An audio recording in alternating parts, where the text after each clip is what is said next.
We're a minute late here.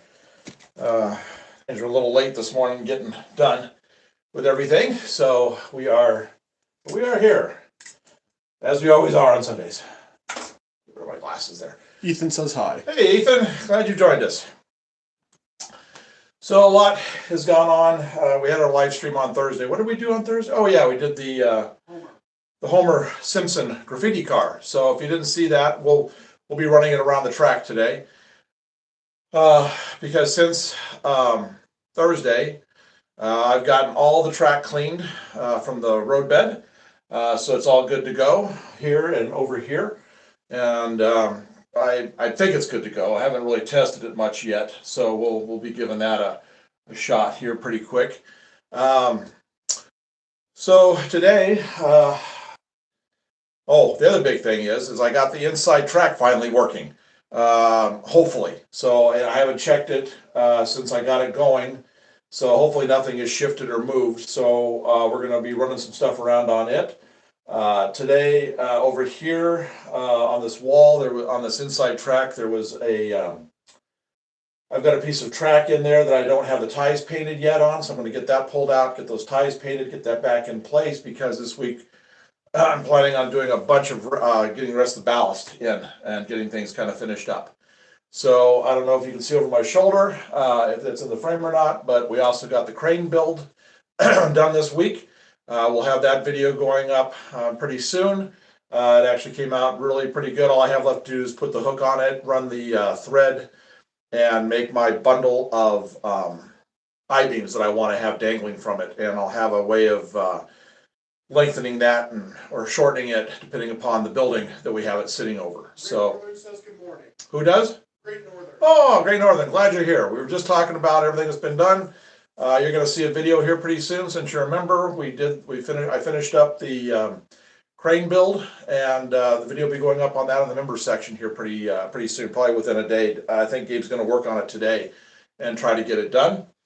Plus, all the rest of the stuff has been, well, all except the trim has been printed for this. I was hoping to have all the pieces ready to go so we could do that part of the build today, but here they are right here. Evan says hi. Hi, Evan. Here they are right here. They're all sanded. Everything's good to go. The only problem is I I ran out of putty, the Tamiya putty. I could have gone all the way down to Hobbytown and gotten it, but I just was feeling lazy. Not lazy, but it just, I didn't want to go down there. I had so much I had to do to get all to where I am today, just in 2 days. So I just didn't want to take the time to go do it. So I ordered it off online. It's supposed to be delivered tomorrow. So I'll be able to get the putty done on those. So next live when we do, we will have that finished. The rest of this tower will be done by the time our next live goes. So even including the trim. Do what? Oh, good morning. How's it in Florida? Probably a lot warmer than it is here. Ethan says it's snowing here. Oh, okay. Well, we don't have the snow today. We have the cold. So somebody said it's snowing, and we had a few flurries. We had a little bit of a dusting, but we haven't had really anything since. Okay, so I'll show you the top to the Leviathan. As you know, it's going down and down and down in sizes as we go up. But here is the cap for it. I don't think this is on. This is 3 pieces right here. This is the roof section, and then this, we wound up double whiting this to make it fill the entire roof section, and then there's the peak that goes on top. So that will be on top of this building right here by the time we get together next. It's all been sanded, ready to go. Like I said, I forgot I didn't have the putty. Otherwise, I'd have it all set to go today. Crochet Lady says good morning. Everything looks great. Oh, good morning. Thank you. Somebody said it all looks great. So we'll show you what we did on Thursday with the graffiti car. Show you the crane, and then I'll show you this inner track actually operating. Hopefully, like I said, I had to really work on it. I've got it pulling around my new CSX container car, which is really lightweight. And it's also one of the longer cars, so it actually pulls that car around really well. Then I know I pretty well got it done. So, like I said, so today we will be working on painting that track. I'll show you, oh, I ripped up this whole corner over here. I took all that corner that I had to take all the ballast off of, it's all off. The new piece of track is down. So that I think is all really pretty good to go. I straightened all of this track right here because it was getting all that kink to it. Because I'm not going to be ballasting this section for a very long time because I don't know where the switches are going to go yet. So I'm going to have to just put a lot of nails in it to keep that area straight. So I think things are looking pretty good. I did pick up the paint. So we may start to paint a little bit today. I may paint this area right here. I picked up the brown, it's light mocha. So that's the brown I'm going to use as my base color for up here until we figure out where all the roads are going to be, and then I'll come across with the asphalt color paint. So I'll when I get the brown down, I'll see where there's grooves and stuff, and I'll be able to come in and smooth things before we start putting the asphalt and stuff. So that'll be coming up. But anyway, so let me get the camera and we'll show you everything that we've done, that's been done, and we'll go from there. You may want to mention liking and subscribing. Oh yeah, if you do like this, please do like and subscribe. We will be doing a number of videos this week, both videos, live streams. Showing various stages of things we're going to be building. But today we're just going to do, it's just going to be kind of really not a whole lot of work today. We're going to mostly just kind of run some trains and show you what's coming. As soon as this is done, we're starting on the Gemini building. He's already got the files all set up on that. We just have to finish the trim on this big guy over my shoulder, and then we can get to start on the convention center. So he says it was 26 when I woke up, but it's 46 now. Well, that's pretty cold for him. That's Florida. So 26 and 46. Let's see, because it should be noon there. So boy, that's pretty cold. Well, I heard there was going to get cold down south quite a bit. So and I may fix the DTI today. I want to the coupler's right here. The coupler and trucks are right here. They popped off. I want to get some weights inside that thing and get rid of that wobble, and I can put it back on the tracks. So we'll probably work on that a little bit today too. All right, so let's get the camera and we'll show you what's going on. Let me get my glasses so I can see everything here. I'll get these paper towels off. You get a little glimpse. Here's Homer.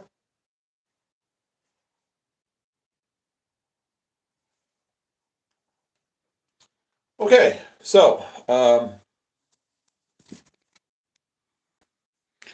like I said, here is the little top part that will be up here on that, very tall, and it'll go up. Let me see, where's a piece?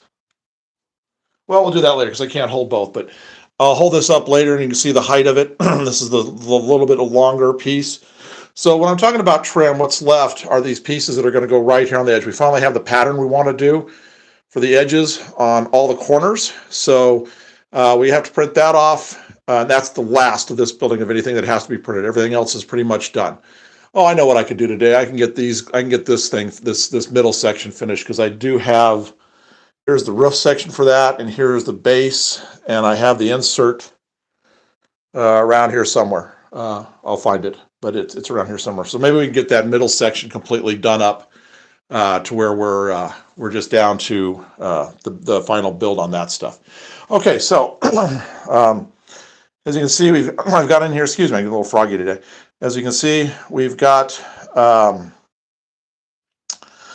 of this is really cleaned out now. I used the toothpick. I cleaned everything along the rail on both of these. I kind of just rolled a car over it. I didn't feel anything in this area, so I'm hoping that it's all cleaned and good. So I did find out this power pack right here is no good anymore. So I was just having issues. It wouldn't run in reverse. So I'm not sure what the issue with that is. I'll do some more testing on it. So I'm back to just having to be able just to run one train at a time. So we'll just have to switch between tracks on that one. So I apologize for that. I'll pick up another power pack pretty soon. So here is the Homer Simpson auto rack graffiti car that we painted live on Thursday. This is I made it. Let me see if I've got the template still. Yeah, here's the template. So I drew this out. Oh, well, thank you. Who said that? Detective. Okay, thank you. Yeah, I'm thinking that's kind of what was wrong in here. It's probably just be cheaper to buy a used one at a train show for like $10 and just replace it and try to gamble with that. So here's what I drew out, freehanded this off of the photo I had of that auto carrier that had Homer on it. Now this is cut out right here because after I got the base color down on this, I traced the hand with the donuts and stuff right there on there, and then I was able to paint all the rest of that. Um, so here's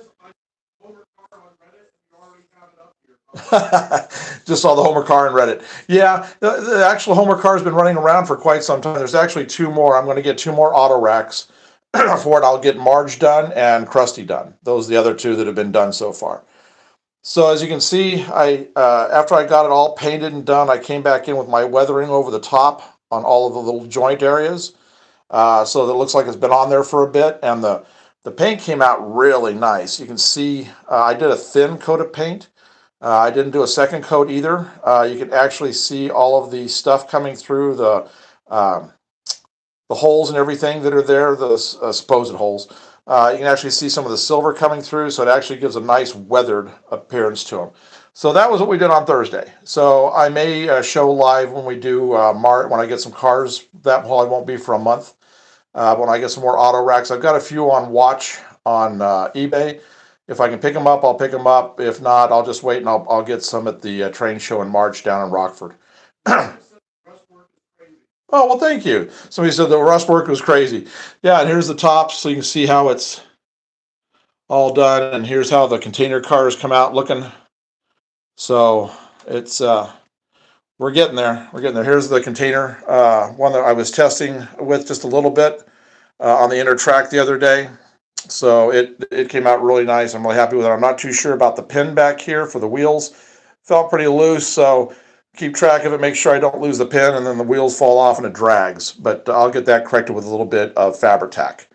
So I'm not too worried about that. So we'll just test each track now that I've got, like I said, over on the other track, we did the same thing. I did the same thing here. I cleaned out all of the road bed from the track itself, the rail.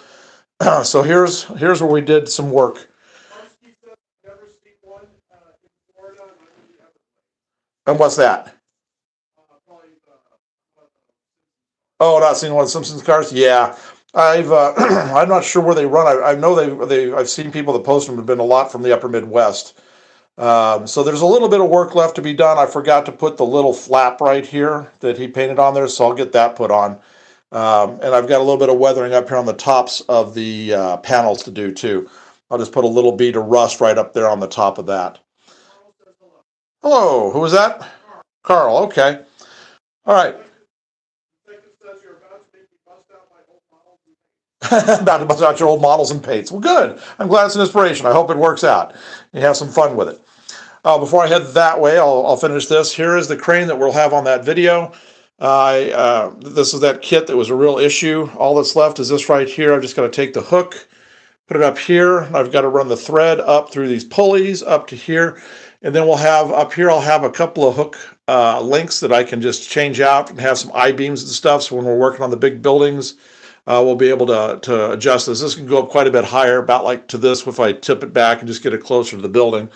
It's got the big pads. This is right now in HO scale instead of N, but I'll be correcting that by making the cab windows a lot smaller on both the crane and this. I'll just be sealing it up and doing some work on that to where it scales it down pretty good. So it came out really pretty decently. So if you look back, you see how high that can get. I could have even reached up to this height right here by tipping this back a little bit and then just shortening the length for the I-beams that would be going up there. So we can reach quite a bit when we're doing our builds before I have to build that thing with the big boom crane on top. So that's good. That's good. Okay, so here was the track I was talking about. The first track, this was ballasted just like this middle one, but the problem was the joint was right here. I did that when I was first putting this together a few months ago. So I cut here, and we just had a single track come all the way around to here now. So it's fine. Like I said, I was testing with this guy right here, and it was doing pretty good. Here's the track I'm going to paint a while we're on today. I don't know where this, I took it off. There was a piece that was right here. It was painted, done. I took it off. I set it down. I was working on everything, and I'll be darned, I don't know what happened to it. So I had a new track right painted, and then that way I can start doing the. I'm going to get this backtrack. See what I did here. I had to do on the backtrack. It had a joint. I think it was about right. So that one I replaced time ago, and I've been really happy with that one. Oh, is it? Okay. Is it because my hand in there? Probably my hand being there. Oh.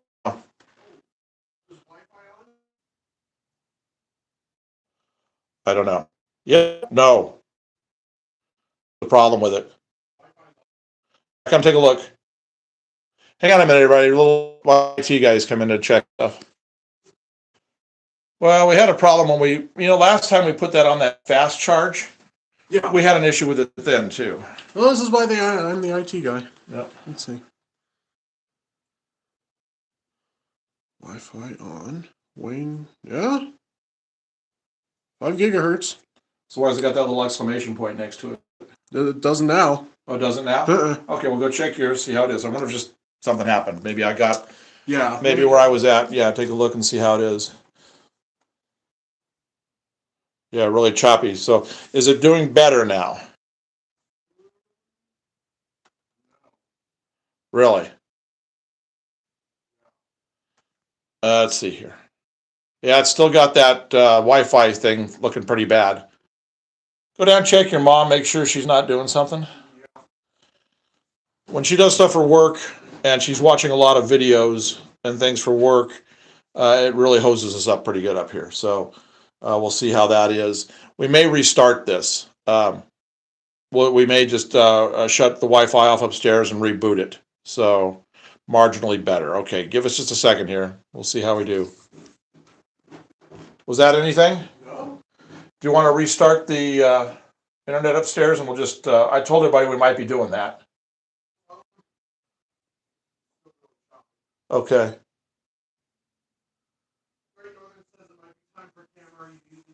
Yeah, we're using the phone, but we've not had problems with it before unless something's been going on with our router upstairs because we're real close to everything. So what do you want to do? Let me see this again real quick. Okay. Okay. Because we didn't have problems on Thursday at all. We didn't have any problems last weekend. Oh. I've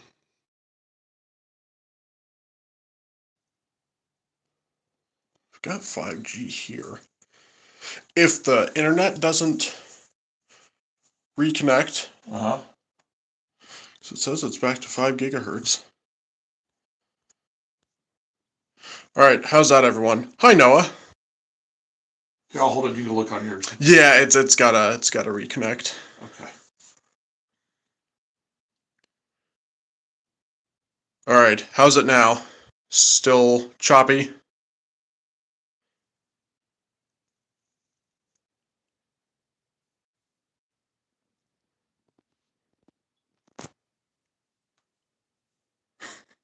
Husky says she's getting ready to chase you again.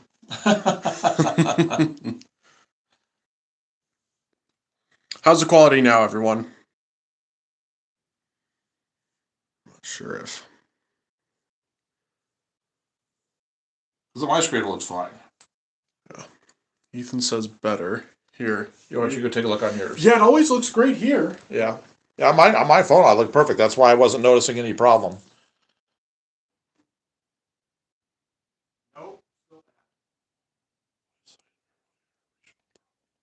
Oh, somebody says what happened at another Beloit site earlier, regional problem, still watery. Okay, still choppy. Let's turn Wi-Fi off and see if that helps, because we have 5G here now. They finally got Okay. the signal, and that's about as good as a Wi-Fi 6 connection. Okay, so I'll let you take care of that.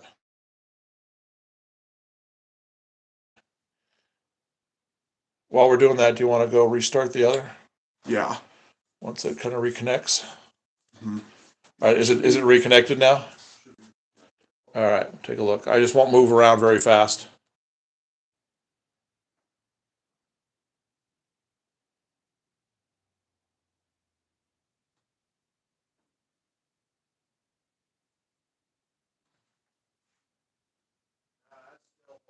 Is it still bad? Okay. Let me restart. Router. Okay. Give us just a minute here, everybody. We'll see if we may just have to restart. Choppy still. Okay. Choppy still. Yep. We're getting that from. Usually if we restart the router when we've had issues, it takes care of everything because we get a lot of stuff cached. Yeah. Yeah, I think we're gonna restart. That's what everybody's saying to do. Yeah. My phone's got to restart too. Yeah. Yeah, he'll take care of it. He'll restart everything on the phone and then so just hang with us for a few minutes. We'll see if we can get this back up and going. Did it just start happening or was it this whole time? It looked fine up until just a little bit ago. Just a little bit ago? Okay. Yeah, it could be something in the area. We'll just give it a sec.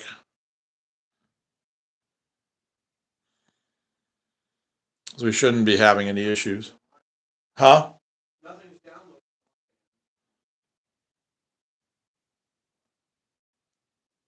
Yeah, that's what it was. It was fine at first, so could just be something happening in our neighborhood. Because we were having no issues down below. We were watching stuff on Wi-Fi downstairs on the TV, and we had perfect reception and everything like we always do. So And now Android needs. yours does? Of course, it has to update right now. Give me a countdown to automatically restart or just restart. Okay. Okay. All right, so just give us a little bit. I won't move around. I'll just put this back where it was, and we'll just do a little more talking until we get this cleared up. Yeah, you can just visit. Yeah, we'll just visit for a while. So we'll just talk about what's coming on the layout and stuff. So we'll see. We'll just that way it's not moving. We don't have to worry about it once I get settled. It should come into focus a little bit. We'll get it solved. It shouldn't be too long. It's first Sunday issue, so that's not too bad actually, considering how many the live streams we've done. I mean, that's not bad. Well, we did have that one time we had an issue, but that's when my wife was doing a ton of work online. She was having to watch some really high-res videos and stuff for work, and we were having issues on that.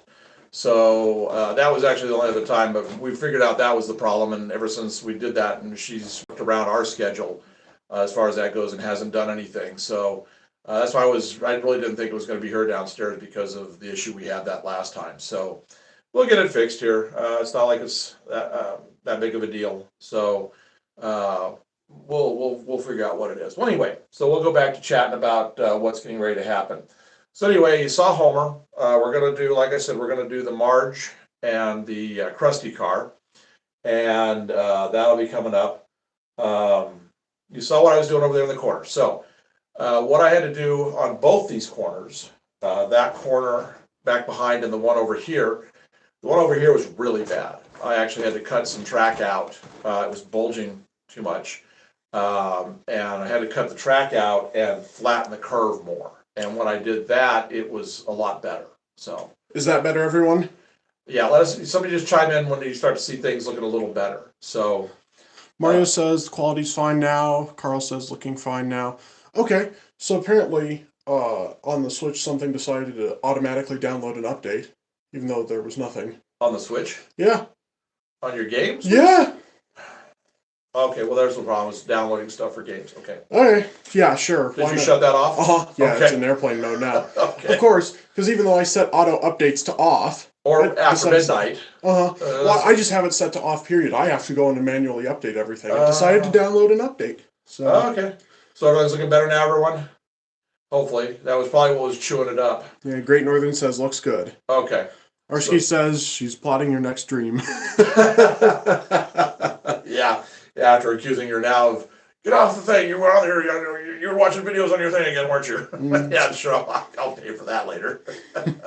So good. So that's probably what it was. Yeah. Is you were just having an update on Update, and I was chewing up all the bandwidth. Okay. All right. Well, we're done now with that. Okay. So everybody, see, told you we're fine. The camera's good. This is my old camera, to tell you guys. This old camera of mine, on this phone, this old phone of mine, has a better resolution than my son, who has a camera, a phone that's like 1 or 2 years newer than this one. Yeah, So- and it's for like live streaming and stuff because it can focus. For some reason, the phone I have, it does not focus in Right. when we're streaming. So we're on an old phone right now. So we will be upgrading everything, because when we actually get to the point of everything running really well, we're going to do a multi-camera thing anyway. You'll have split screen, or have a little box up above to where if you want to click into that or whatever, you'll be able to do that. It change views and things like that. So that's all coming. So you just got to give us some time. We're working with what we've got right now at this point. So it's getting there, but it's just, yeah. Great Northern says, "I love Dad giving Gabe crap." I have kids in college. Yeah, they think they know everything, you know. I get Yeah. that a lot from him. So Mm. he always knows better than me, even though I've been around 40 years longer than him. So. Yeah. Okay, well, we've got that solved. So Okay. I guess we can go back to doing the tour around, show you everything, and then we'll start running some trains and. Yeah, it's just awful. Everything's off up there now. Okay, So, okay. Yeah, that was the only thing that was on up there. So that's what it Well, was. it shouldn't have been on. Yeah, Oh, well. yeah. Well, you and your games. Uh-huh. Yep, I know. Yeah. That's all right. It's his one vice. No problem. You know, if that's all we have to worry about in our lifetimes with him, I'll be doing fine. So, okay. All right, I'm gonna go monitor chat. Yeah, I go on it. Yeah. All right. Let's give this a shot again. Okay. So anyway, back over here to the corner. We're it's great now. Yeah, that was it. Okay. So anyway, like I said, we've got this now redone to here, and then I like I said, I couldn't find my piece here. Don't know where it is. It's here somewhere. So we're gonna paint that here in a little bit. If you haven't seen the painting, this will only take like 5-10 minutes to paint this, and we'll put it back in, and I'll tap some extra nails in here to make sure that's nice and secure. So here's that other corner I was telling you about that I was really having issues with. The container cars would lean this way as they were going through. So I'm going to have to add a little extra of the roadbed right here, because when I pulled this way to get this more flat, it really chewed up the distance right here. So I'll add a little bit in right here before I start doing ballasting. The rest of it's fine. This is N scale or OO? This is in scale. Somebody asked if this is in scale or OO. This is in scale. So we'll get to maybe we might even do a little bit. Oh, I'll have to show you guys the damage down over here that occurred on Friday or on Thursday during Friday when I was doing my work. So I haven't gotten any farther with this yet, but I'll get there. I'll get this other one finished, and we'll get these containers in. These are those other containers we were working on. So this is all just becoming a stacking point area right now for all of the building stuff. So here, I'll show you what happened on my layout right here. It's a big old crack. So I was working in here on Friday, and I forgot to bring the handset in for our phone. We have a landline also in addition to this. So I was working in here, and I was over here working on this, and the phone rang.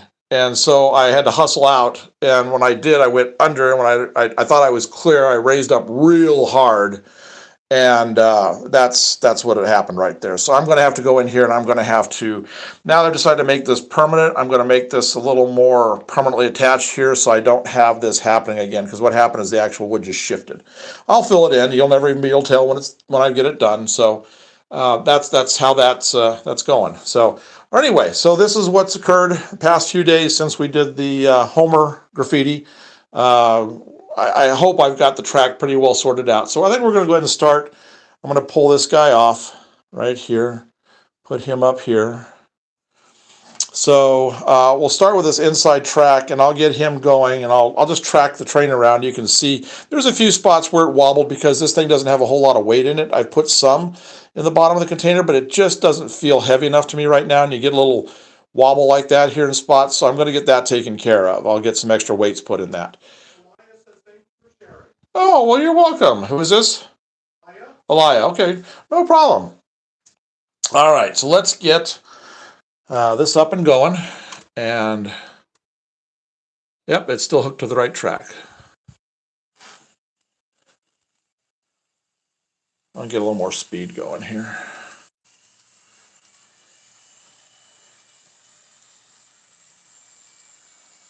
You can see it track's pretty good.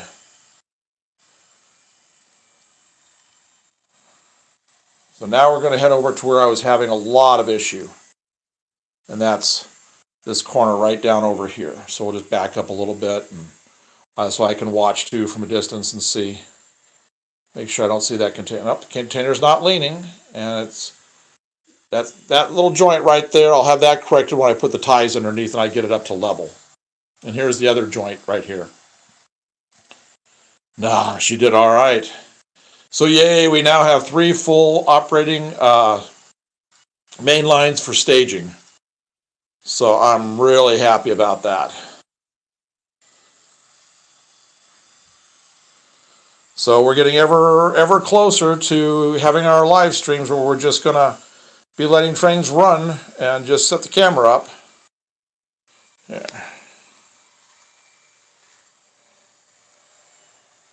Yeah, right there is where those container cars were really leaning, and they're not leaning at all. I'll get a little closer to the curve and we'll take a real good look up close. You can actually see right here, I had made notes on the board right here with arrows. That's where I was noticing it really leaning out, was right there. So we'll check that as it comes around. Well, thank you. He said looks nice and smooth. So far it is. We're going to go ahead and test the others because of the road bed on the others too. All right, so let's watch right here. This is where the issue with them going out was, right where those arrows are. Nope, it looked like it stayed perfectly straight. Looks like there might have been a little something right here. We'll watch as it comes around the next time and see how it does right there. So it's going to pass by the Homer car. There's a Homer car.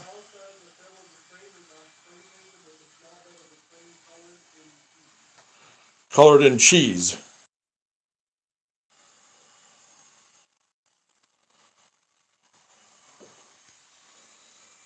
Okay, let's take a look here. So let's see what it does right here. That's where I want to look now.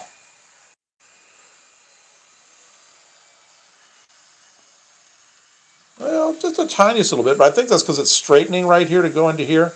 Like I said, once I put the ties under here and we get this all level, I don't even think I'll have that little bit of play right there.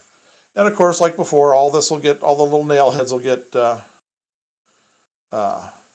painted the color. I've got some straightening to do right here, so we'll get that done. So yeah, all right. So now we know this is doing okay. It's tracking with a fairly light but long car right there. It's gone around about 6 times right now, so that's pretty good. Right here. No, it's okay. It's okay. We're all right. Now, it goes fine this way. I don't know how it's going to go that way, and I don't feel like really messing with the couplers right now because you got to... I learned the trick on keeping your Katos hooked to your cars. You just use a pair of needle nose right there when you get them hooked up, and you can actually hear the click if you press the needle nose together, and it couples those cars. It doesn't break them. There's like a little lever or something right there. And once you do that, then it does fine. All right, so let's get the middle track going, and we'll test it, and then we'll test the outside track. Outside track to me, I guess. Outside from my inside. All right, so here we go. Let's just pull the guy in. Very, very pleased with how that's tracking. It's nice and smooth. And that was about a scale speed that I like to run at for my faster freights, so that's perfect. All right, so give me just a sec here. I'm going to swap out the wires because, like I said, I've got that thing that's gone bad. So let me just put this right here for a sec. While I swap these out, I got to track down which was the inside one. So that's this guy right here. We're going to do the middle track next. I'll definitely get I think my next big project is going to get a big plug and play thing to where I've just got it where I can just turn everything on and off with switches. I think I'm going to, so I don't have to keep doing this. I'll just have the main feed come in, put a little something right here with a 3-way switch where I can switch between the 3 tracks, which ones I want to have the power going to. All right, so let's see how this does. Elias says this is a great learning experience. Oh, well, thank you. Somebody said it was a great learning experience. I'm glad. All right, this one I kind of messed up. I really banged the back of that car when I was taking the road bed out at the other end. when I was fixing it. All right, so let's see how this does on the middle track. And that's an area right there. And I don't hear any other ballast at all on the wheels. So now I did notice that some of the curve right here was getting a little funky. I put some extra nails in, so we'll see how it did. Everything tracked nicely. Okay. Now I may still have to take this middle track out. I'm not sure yet, but it seems to be going okay. Now it's onto the other road bed that I just finished. Ah, it's smooth. Good, good.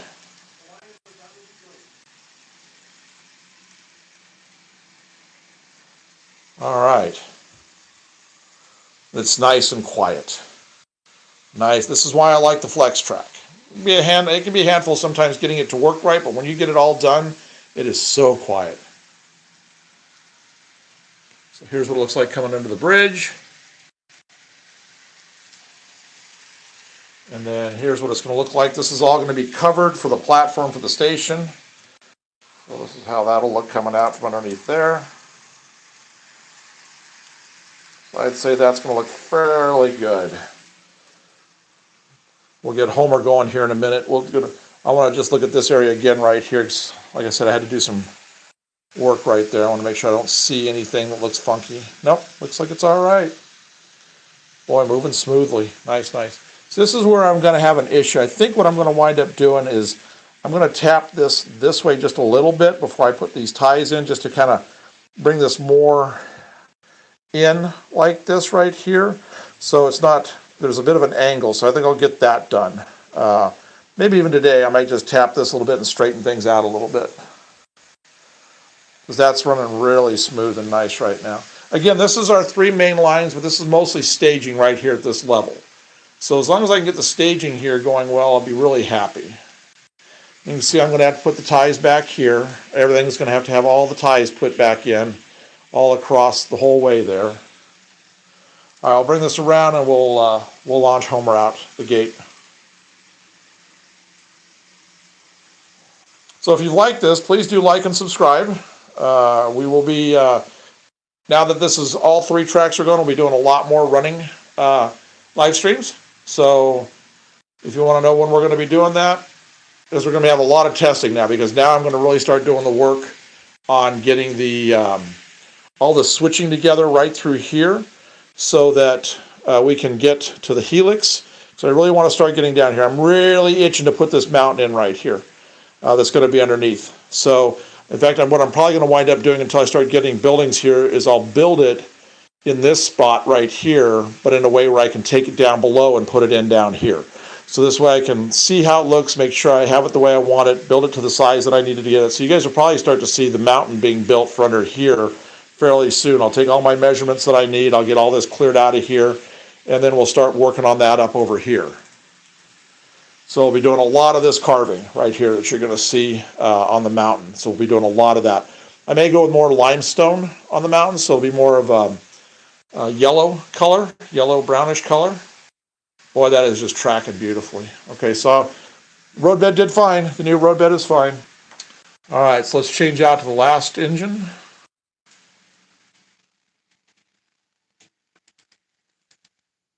Okay, let me set this back here for a sec. All right, and then I'll probably just, while we're working on the track, I'll put the camera up in such a way that you should be able to watch some trains go by. I'm going to probably let one of these run while I'm working on that. All right, so let's see here.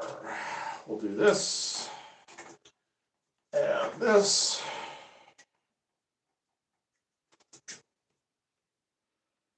We'll let the Spirit engine take off here. All right. So now we're on this back track right here, this one right here.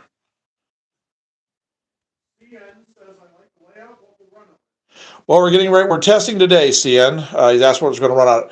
I'm just testing because I just did a whole lot of track work this past week, so we're just kind of doing testing.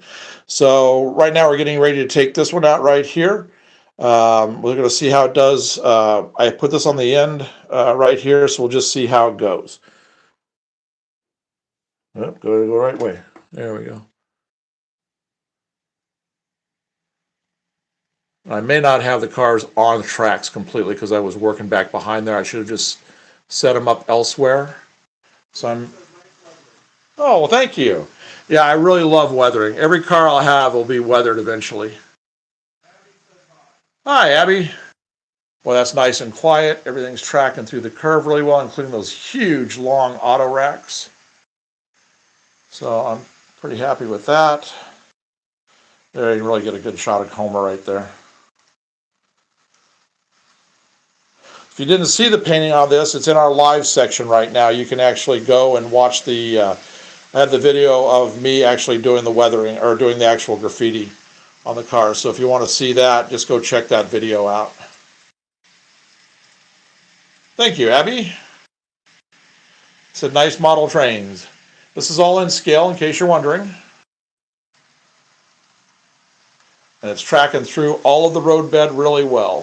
So I didn't hear anything back here clicking or anything on the wheels or right here, because these are the two new areas that we did this past week. Was this right here and this, and it sounds like everything's clearing well. I'm going to have to move everything to metal wheels though. I'm just finding it's going to be easier to keep the tracks clean if I just shift everything over to metal wheels. So I'm going to buy a big batch of metal wheels and swap everything out.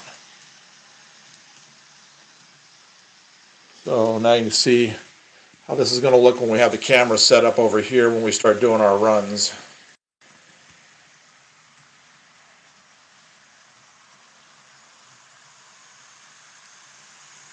Well, that's going to look really nice coming through that. Then we'll show you here with the, I'll get a shot of the everything with the engines, buildings, the whole works with it coming out from underneath the station. You can't even get the top of the buildings in, they're so tall now. We'll see what we can do here.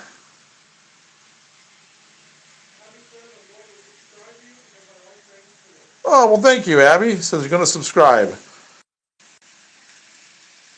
Yeah, that's going to look nice.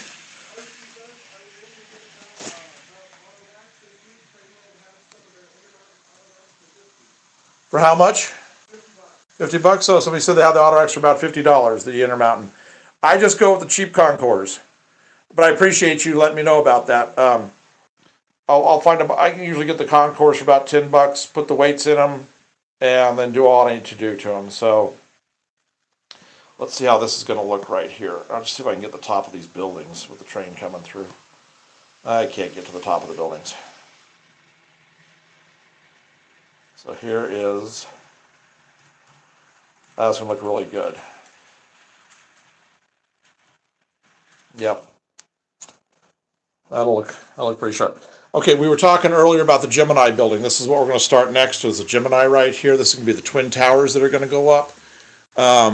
The height of the total top of the towers with their top parts will be no taller than this. So you just kind of come straight across. They'll be about like that in height, the two towers right there. Then the Alexandria, which is going to be probably our tallest tower, even though this one will be our tallest to this point, because after we get that third section put on here, and the top is going to take it right almost about 4 inches from the ceiling, so it's going to be about right here. The Alexandria will probably hit the ceiling, probably be up to the height of the ceiling.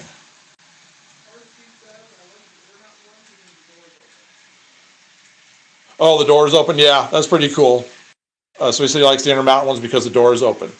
Is this supposed to be made out of plastic or metal? Most of the stuff you see here is out of plastic.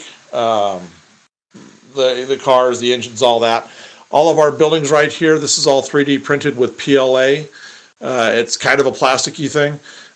So that's what that is. There he comes around the corner.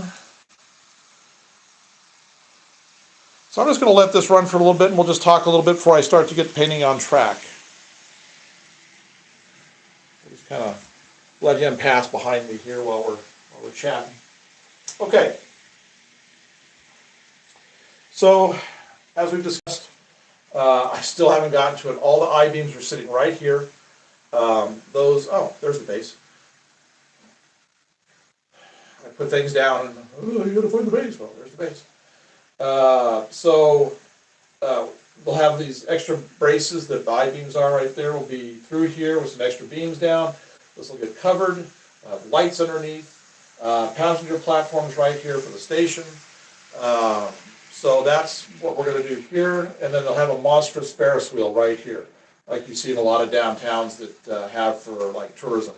So hopefully it'll be motorized, but probably not. But I'll give it a shot. If all the things I've seen so far, they're not motorized. So I can probably figure it out enough to do it, it's just whether I can make it look good. I'd really rather it just, worst case scenario, just have it where it lights up, have all the gondolas lit up and everything, so let's put a little more. Well, thank you.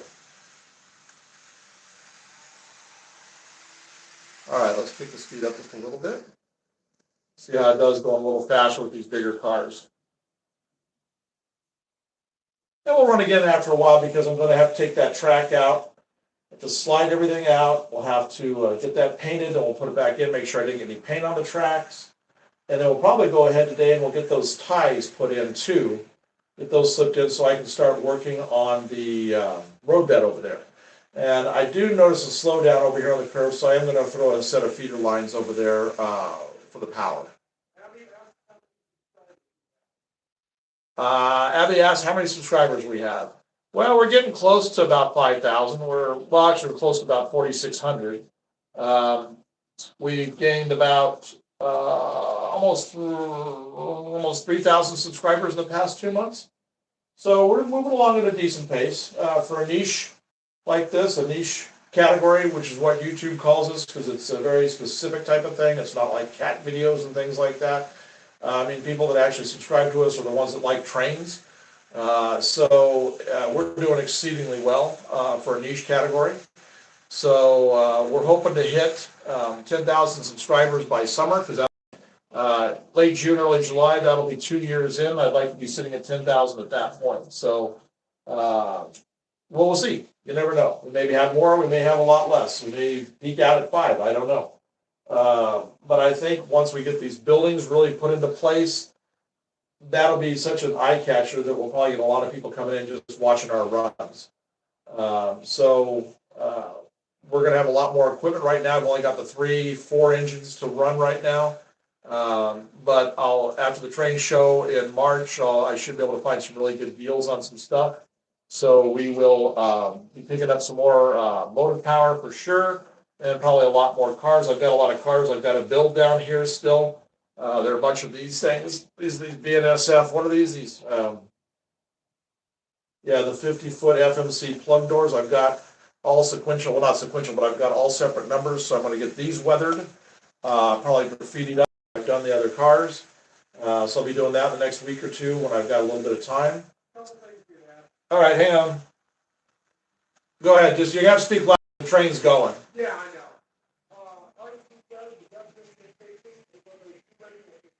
Still can't hear you. Yeah, when you got a bunch, just come on in. It'll make it easier. I'm just gonna let the train run. Okay. So Arsky says the definition of patience is when there's too many witnesses. Okay. Yeah. Abby says I have 8 subscribers. Okay. Douglas says, hey, how's it going today? Doing all right. We're just testing some track today because I just completed 2 big sections of roadbed this past week and a half, and I finally got everything cleared, and I'm just making sure I don't have anything on there that's going to derail anything. Great Northern asks, did you get a lot of those 3,000 subscribers from the Christmas stream you had going? Actually, got very few off of our Christmas stream. I think maybe we picked up like 20 subscribers off the Christmas streams. Hardly anything off of that. No, mostly it's just been the subscribers have come off of these live streams that we've done here in the room or come off of our videos. We've had a lot come up off of our videos. In fact, I'd say probably like 70% come off of our just regular videos. Mm-hmm. Yeah, probably about 70% come off of just that, about 30% off of our live streams. Yeah, Great Northern says that's extraordinary growth for a model train channel. Thank you. Yes. Thank you. That's kind of what we've read, that it's taken people to get to 5,000, years to get to that many. Because again, we're not doing viral videos. We're just building a layout, just taking time and building a good old layout and showing you guys everything that we're doing to get to that point. So, and I hope you guys are gonna enjoy it. Because we've been enjoying doing it, and we're gonna keep doing it. So, speaking of which, you might wanna hang out here for a second. Yeah. Okay, so we had some questions about our big towers, whether they're for sale or not. If they can get our big towers, they're not for sale. They're for trade. Not these particular ones. These are the ones for the layout. But by the time we get done doing the Gemini building and the Alexandria, which will be about 2 weeks from now, we'll be starting to set up a trade type of a thing. What that means is I don't know what the set value for our buildings is going to be just yet, but when we set a value for them, we'll be willing to trade for rolling stock and engines. So it doesn't have to be DCC at all because I'm not running DCC right now. I'm willing to take the standard DC engines, and we're just looking for whatever the value is that we place on this, which will be a fair value. That's what we're going to look for in trade to do against it. So if you see one of the buildings you want it, contact us. We'll see if we can work out a deal. I just don't want to do sales. I just don't want to mess with any of that. I'd rather just do a trade on it. Fulmer says hi. Hi, Fulmer. Yeah, good to see you. Yeah. We're just playing around. I'm seeing how my new Homer car does because I did some weathering and on it along with doing the Homer graffiti, and I was playing around with the trucks and making sure everything's tracking well with it. I did find, yeah, that's cool. I was watching Virtual Rail the other day, about a week and a half, 2 weeks ago. I haven't seen around up here in ages. Those old high cube auto box cars, those big 86 footers. But I was watching Virtual Rail, and down in Elkhart, Indiana, I think it is. Yeah, Elkhart. I always say Evanston, and it's always Elkhart. But at Elkhart, I actually saw a train that was being switched that had like 12, 15 of those old 86-foot boxcars. So I have found a few online. I found some lots of them. What I'm going to do with those is I'm going to do some really cool graffiti on those. Those things were weathered. I mean, they're old, obviously. They were weathered and looked terrible, which is what I like. I like cars that look weathered and terrible, as you can tell by the weathered cars I've got. So it'd be a great go. Plus, they'd be almost the length of this, I think just a tiny bit shorter. I think the auto racks are 89 foot, so these are 86, 85, 86 foot, something like that. So it's probably imperceptible in scale as far as a difference in length. So looking at the side of that, the thing is they're really flat, which is great. So I'm going to try to go for the 2 doors instead of the, I guess it'd be 4 doors versus the 8 doors. So I'm going to try to go with the 4-door versions because you're going to be big, long, flat sides on either side. I've got a couple of, I'm going to do a Bloom County, which I've never seen before. That's going to be a totally made up one. If you don't know what Bloom County is, just Google it. It's a great cartoon strip from back in the 80s. He's still doing it today. I'm going to do the entire cast of Bloom County down the side. Then the other one I'm going to do is a Minions. I'm going to have about 20 of the little Minions all lined up with lots of bananas and stuff. Okay, looks like we got some questions. Yeah, Okay. yeah, we've got. Abby says you should get a motorized Thomas for your stream. Yeah, I've seen the Thomases. I actually saw it in scale. Arsky says, don't forget about the Arsky Tower. Haha. Yeah. There may be one eventually. Let's see. Teddy says, that's so cool. Thank you, Teddy. So we are going to be, I'm going to be picking up some more. This is why I'm really testing the long cars right now, because I really want to have some really cool billboard graffiti type cars. So I found a lot that have like 6 of the auto rack or of the high cube box cars in it. I'm just waiting to see if I get a better offer at price, because I got to get the trucks. They don't have trucks. So, which is fine. That's no big deal. I can get plenty of those at a trade show. But I just don't want to pay what he wants for them right now.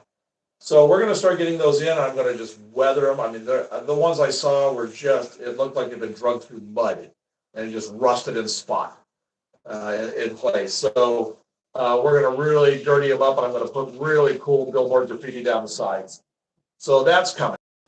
Great Northern says, good idea with your printed buildings. I was at a club open house yesterday, and a guy there was showing me a printed lift bridge he bought for $70. There is a market for selling or trading, and I need a printer. Yes, there is a market for trading. So, I think our price will be a slight bit more than $70, but that's just because lift bridge won't take nearly as much PLA as these things take. I mean, we're burning through a roll plus on each building at this stage. So, plus the part of it is you'll get it ready to go. So you're not going to get it. Well, you can get it as a kit if you want it. Price isn't going to change at all. But the way it's going to come to you is it will be sanded. Everything will be applied to it. It needs to be applied to it if there's trim. And we'll have it like glued in the sections that there is. It won't be glued together as a building. But so, for example, like if you like the Leviathan, it'll come in 3 sections and the top piece. It'll all be glued together, be sanded, filed, everything. All the seams will be done. And I'll even primer it if you want it primered. But to where all you've really got to do is paint and add interiors to it. But everything will be finished for you to actually just set it on your layout and just, like I'm doing right here, until you're ready to paint it. So that's how we're going to do those. Great Northern says, right. The lift bridge was small and not operational, just scenery. Yeah. So, I mean, these are just scenery too. It's nothing really that a layout needs. I mean, it's not like it's an industry that you can switch to, but it'll allow us for our elevated track to be a really cool backdrop for doing a bunch of passenger trains and stuff going through. We're definitely going to have a whole bunch of passenger trains. So, but trust me, when we get this done and we get it all put together, and when it gets painted, these things are going to look really cool. So if it's something you guys are thinking about, get in touch with us through comments, through our community, or just send us an email, and we'll work out a deal. Like I said, if you've got some stuff that we'll work here on the layout as far as rolling stock and engines go, we'll work out a deal of some sort. Because this is going to look really impressive. I know I'm probably going to sell all of them that I take to the train show in March.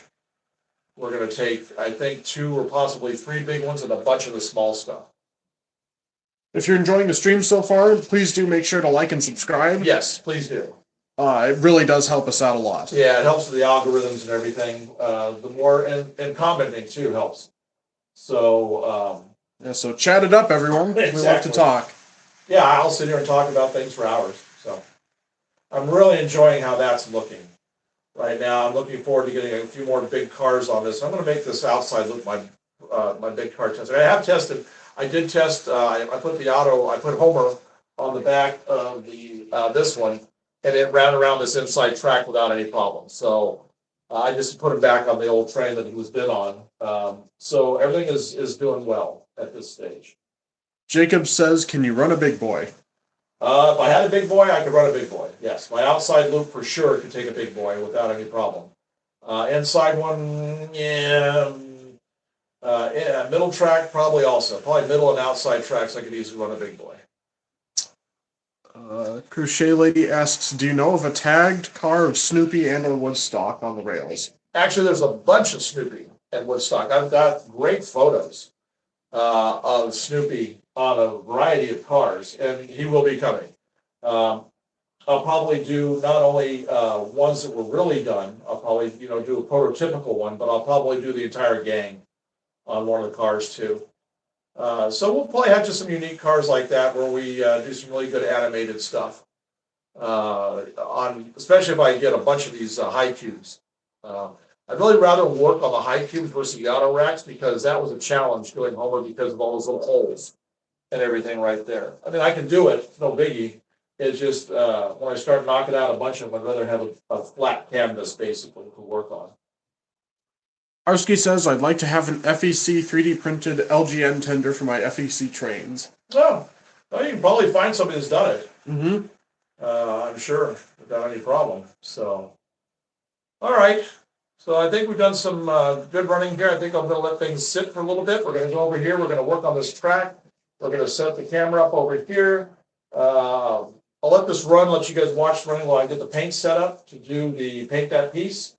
And then we'll get it all put in place. There's gonna be some, we'll be doing some tacking down with the nails. And, then we'll get those little ties stuck underneath, to get it all pretty much finished up. Then we'll do some more testing to see how we did with getting all the ties underneath. Make sure we don't have any problems. I'm probably gonna go ahead and put the tie right here too. Now that I'm done with this, I need to get a set of 3, put them right here. So we'll start working on all that. We'll just do some, we'll chat while we're doing it. Now I should be able to hear with the train Yes, on. yeah. Once I get that done, we'll just set the camera up over here. Well, Yeah. you set the camera up. Mm-hmm. Let it run for just a second while I get my paint. Yeah. And then, we can just go from there. Jacob says, do you have a 611 Class J? I don't have the Streamline 611. No, I don't. I'd love to have one. It's actually one of the bucket list engines, along with the 1218. I just have, I've not seen one, in N-scale that often. I've seen it in a set, but I haven't seen it, as a single engine. So let me, get this cleared off here. Abby says they might have a new Thomas and Tank Engine show soon. Oh, that'd be pretty good. I didn't think they'd gone off the air, actually. Jacob says, I have a Union Pacific Challenger. Oh, do you? That'd be nice. The Challenger actually is, I prefer the Challenger a little bit over the big boy. I know everybody's going, oh no. But see, I got to chase a Challenger a lot when we lived in Nebraska about 10 years ago. No, actually, I guess it's been 20 years back now. Yeah, 20 years ago. Oh my goodness. But I got to chase it over there a few times, and it just wound up becoming one of my favorites. Arsky asks, do you use different size nails for the N scale versus HO scale track? Yes, I do. These are the nails for my HO. They're the 1/2 by 19s. And here's the N scale. They're the 1/2 by 20s. So yes, I do use different ones for each. All right. So Abby says you guys are the best ever. oh, well, thank you. Thank you. We try to be entertaining. All right, I'm going to get my brown here. I'm going to get my little bowl for my paints. Do I have any ladybugs in there? No. My ladybug disappeared. I made a thing specially for her to be able to eat. And then I found her floating upside down in it with her little legs going, so I got her out of it. Sugar water. I even had a ramp going into it so she could get in and out. I don't know what she was doing. But anyway, I haven't seen her since that.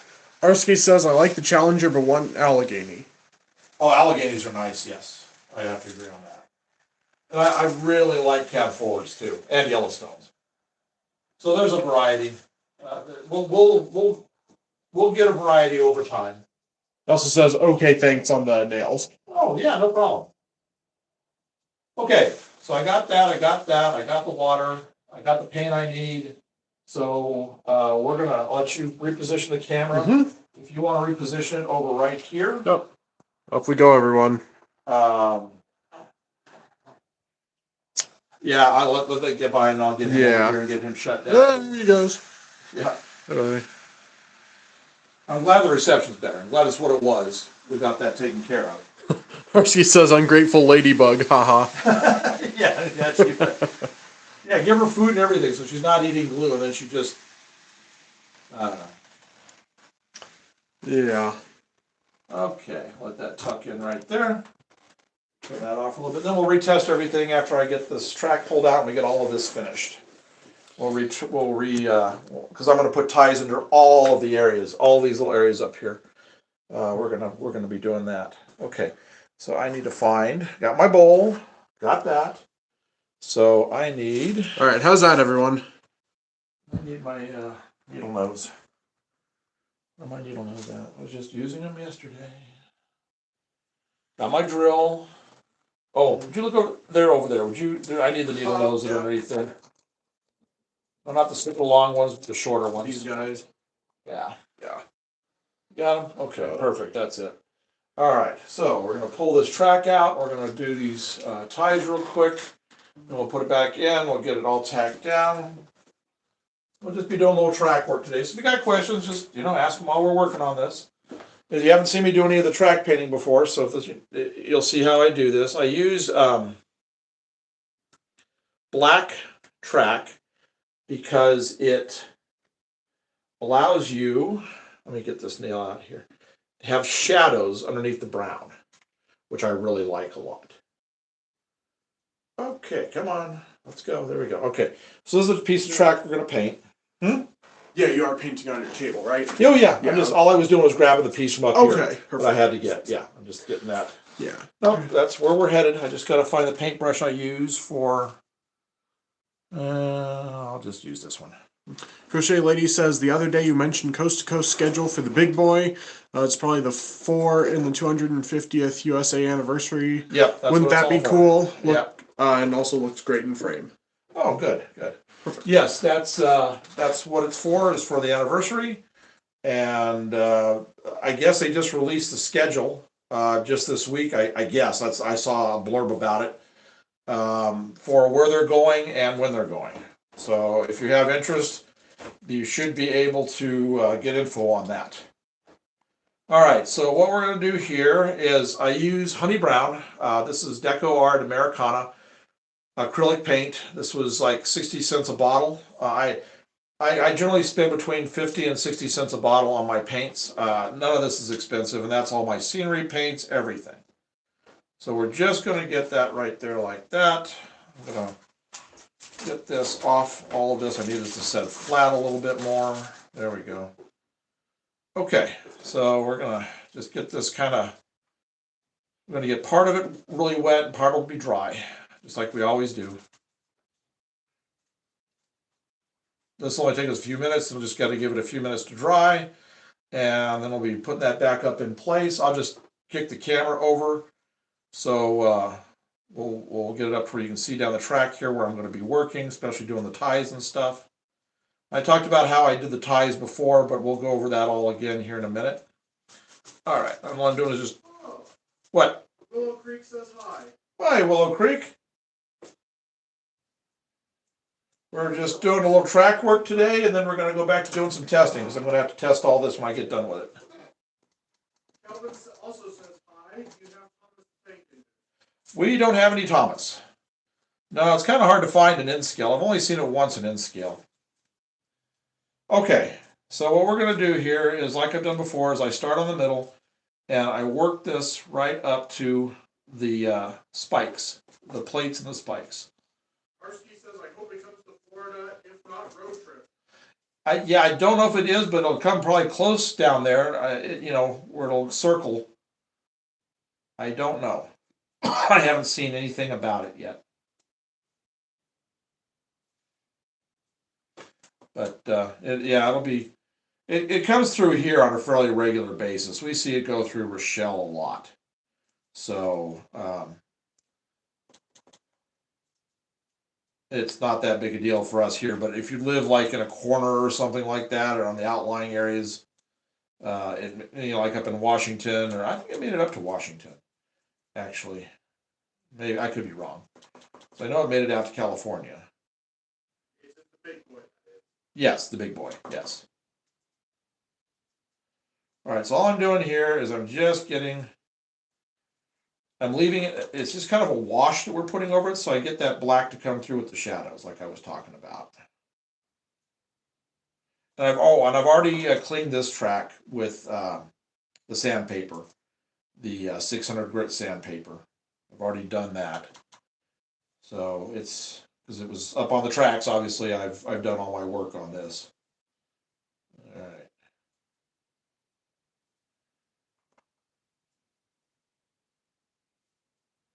Just get it right down in here. And then we come across the top. As soon as I get this on, it's been a few weeks since I painted track, so haven't remember how I was doing it. There we go. All right. Now we just take this and we just run this right along here like that. Get the brush cleaned off, and then we'll dab up some of the thicker areas so that we have some of that black come through. Benjamin says plane fan here. Oh, plane fan, okay. Well, glad you joined us. We're just, Karski says I just saw where they're going from California to Wyoming. oh, okay. Well, I know they're gonna hit, somebody said he saw where they're going from California to Wyoming. I guess that's the big boy. I know they're going all the way to the East Coast. I mean, they're going coast to coast. So I think they're trying to make a loop. I saw something somewhere about that, but I don't know for sure.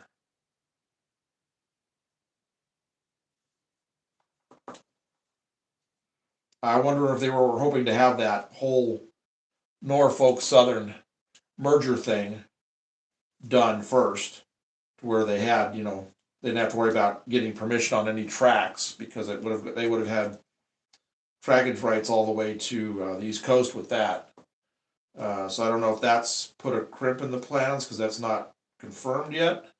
They had to adjust where they're going with it. I just don't know. I mean, I'm sure the schedule will be out soon, showing the full go.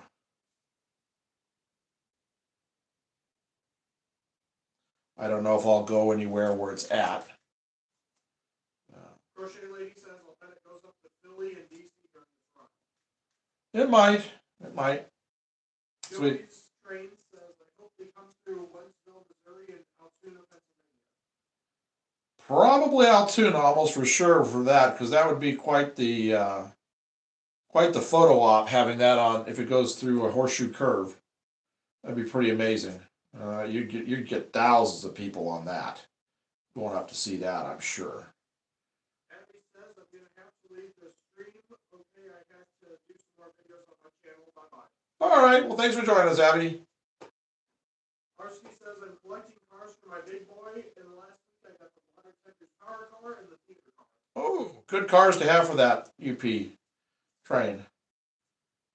All right, so we're just gonna drag some of that paint off of here, just so we get the variances in color that I like. If I took too much off, I come back and I put a little bit back on. All right, so there's the middle. Now we're gonna get the sides, and then this will be done. We can go right back up, put it right back in place, start tacking everything down, start working on the ties. And I've got all these. See, what I'm going to be doing is I've got all these little ties that I've cut off of tracks for other things. I'll show you what you do as far as being able to get these under the joint scope, because you got to file some areas. I've shown that before, but in case you haven't been with us. What? Hey man, New York, became a member. Oh, thank you for joining. Who is this? Hey man, New York. K-Man New York. Okay, well, thank you for joining us. Yeah, That's, thank you very much. that's great. We will be having some member videos. My son's working on one right now showing the build of that crane that we're using. And then we'll be doing a live stream, a members live stream, well, probably sometime this week or early next, coming up. It won't take away from anything that we do on our regular feeds. We'll still keep doing the normal number like we're doing right now. These will just be extra things that we add on. So thank you. All right, just about got this side done. And then I just take and I get the ends.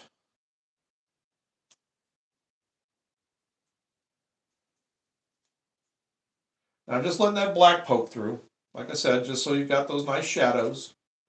And it's looking fine. I'm happy with that. Okay, so I just tip it on the edge here.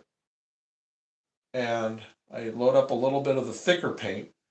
And I'll come in here and I'll just dab some of the ends. And we do kind of a catch the top part.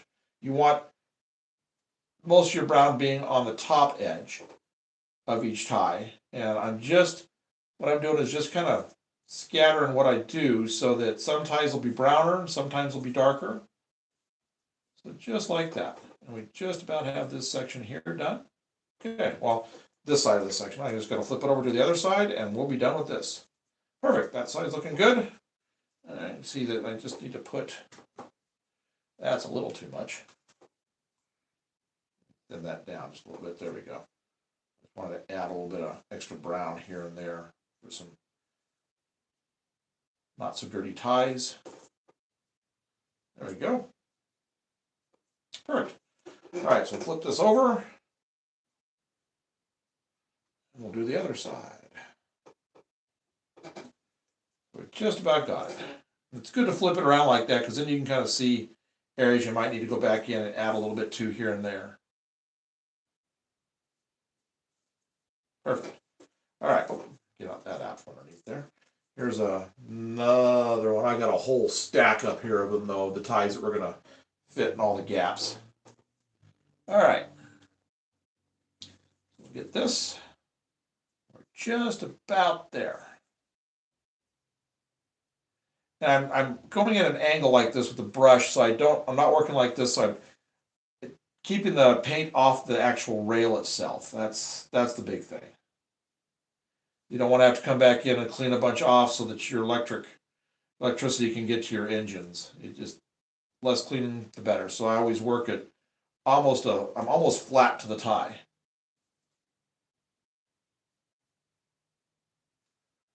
This takes a little bit of time, but trust me, I'll show you again when I get the camera up here how nice this looks set into the roadbed. It looks so natural. Oh, one thing we're getting ready to add here, and I think it's going to be right over here, right in this area, right in here. I've got some good pictures. I think I talked about this last time. I'm going to be doing the flange greasers. So I've got some good shots of what a basic one looks like.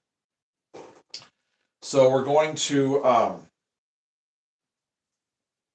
going to custom make those, and the piping and stuff I'm going to make out of brass wire, and I'm going to have it where I have two of them, one on each side of the 3 tracks. So we'll have one on the far side that will supply to 2, the far one and the middle one, and then we'll have one on this side that'll just supply this track. And then I'll get the black paint and I'll darken up and really make it look greasy and filthy along the roadbed in those areas. It's going to be a nice little added detail.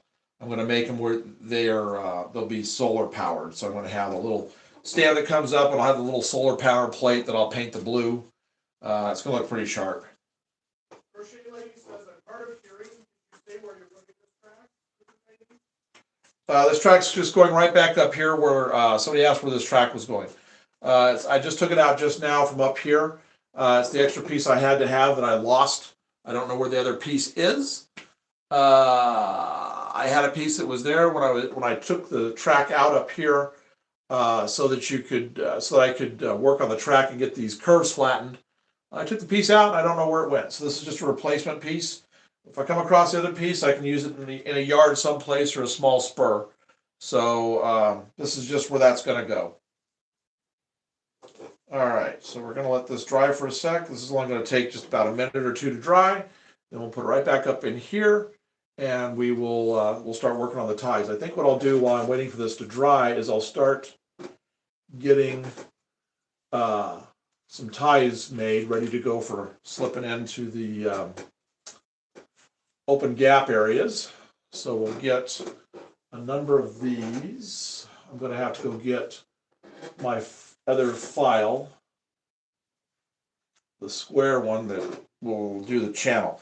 Because I'll explain the channel that you got to file into these. So all I'm doing is picking up. Oh, I've got. Oh, that'll be perfect. Okay, so I need something a little bit bigger. I can cut them. So I've got these little. These are all just like little extra junk pieces that I cut off from links that I needed to do. So these will give me my wider pieces that I have to have, where I have to have like 3 ties versus 2. So let me go get my file right here real quick while we're letting that dry. Douglas asked, if it ever becomes more popular in North America, would you ever consider TT scale? Somebody asked, would we ever consider TT scale? Probably. I've actually seen, like at the, I think it was Train Fest. There was actually a module layout there. Very small one, but there was actual module layout there. Didn't we see that? A TT scale? Yeah. It was like right up towards the front. Yeah, it was actually pretty good. They'd done a nice job on it. So yeah, it's a possibility. Everything's a possibility. Because when we moved to the attic with the we do the next layout, when we go up to the attic, we're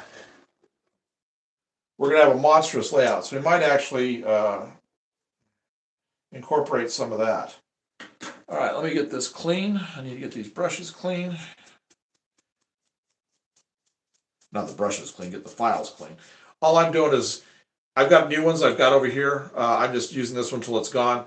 I'm just cleaning all the gunk out of the file. Because we're gonna have to file. It is a more popular and perfect blend between SQL possibilities, but these are And yeah, it's because I think it is a little bigger than N scale, the T. TT. Okay, so we got that clean, and that one's pretty. Yeah, that was pretty clean right there. And it doesn't matter to me on scale really, other than space limitations, because even if it's a scale that doesn't have a whole lot in it, with a 3D printer, we can print whatever we need. All right, so I'm done with the paint. This will dry up here. So while this is drying up, can you come and reset the camera? I just want it shooting down where I'm going to be working here for a little bit, so all of it's can be seen. What do I need? Oh, be working up there. Right here, this whole area. Would you hand me those rail nippers that are right there? It's right above the sander on the ground. Oh, Okay, push that back. Orange handle. orange handle. Thank you. Perfect. All right, look at this. Okay. So try to get it where you can see this whole area right here. From here, everyone. here to here. We need that whole area from my thumb area right here, or from here all the way to over here where my hand is.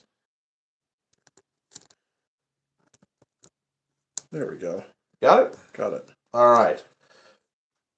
That'll allow me to do what I need. So I'm just going to cut How's off. that, everyone? I'm just going to cut off what I need here. So now what you do is we're just going to take scraps, or I'm going to figure out how much I can use. Like this one right here, this opening right here, I can use 4 of these ties for this opening right here.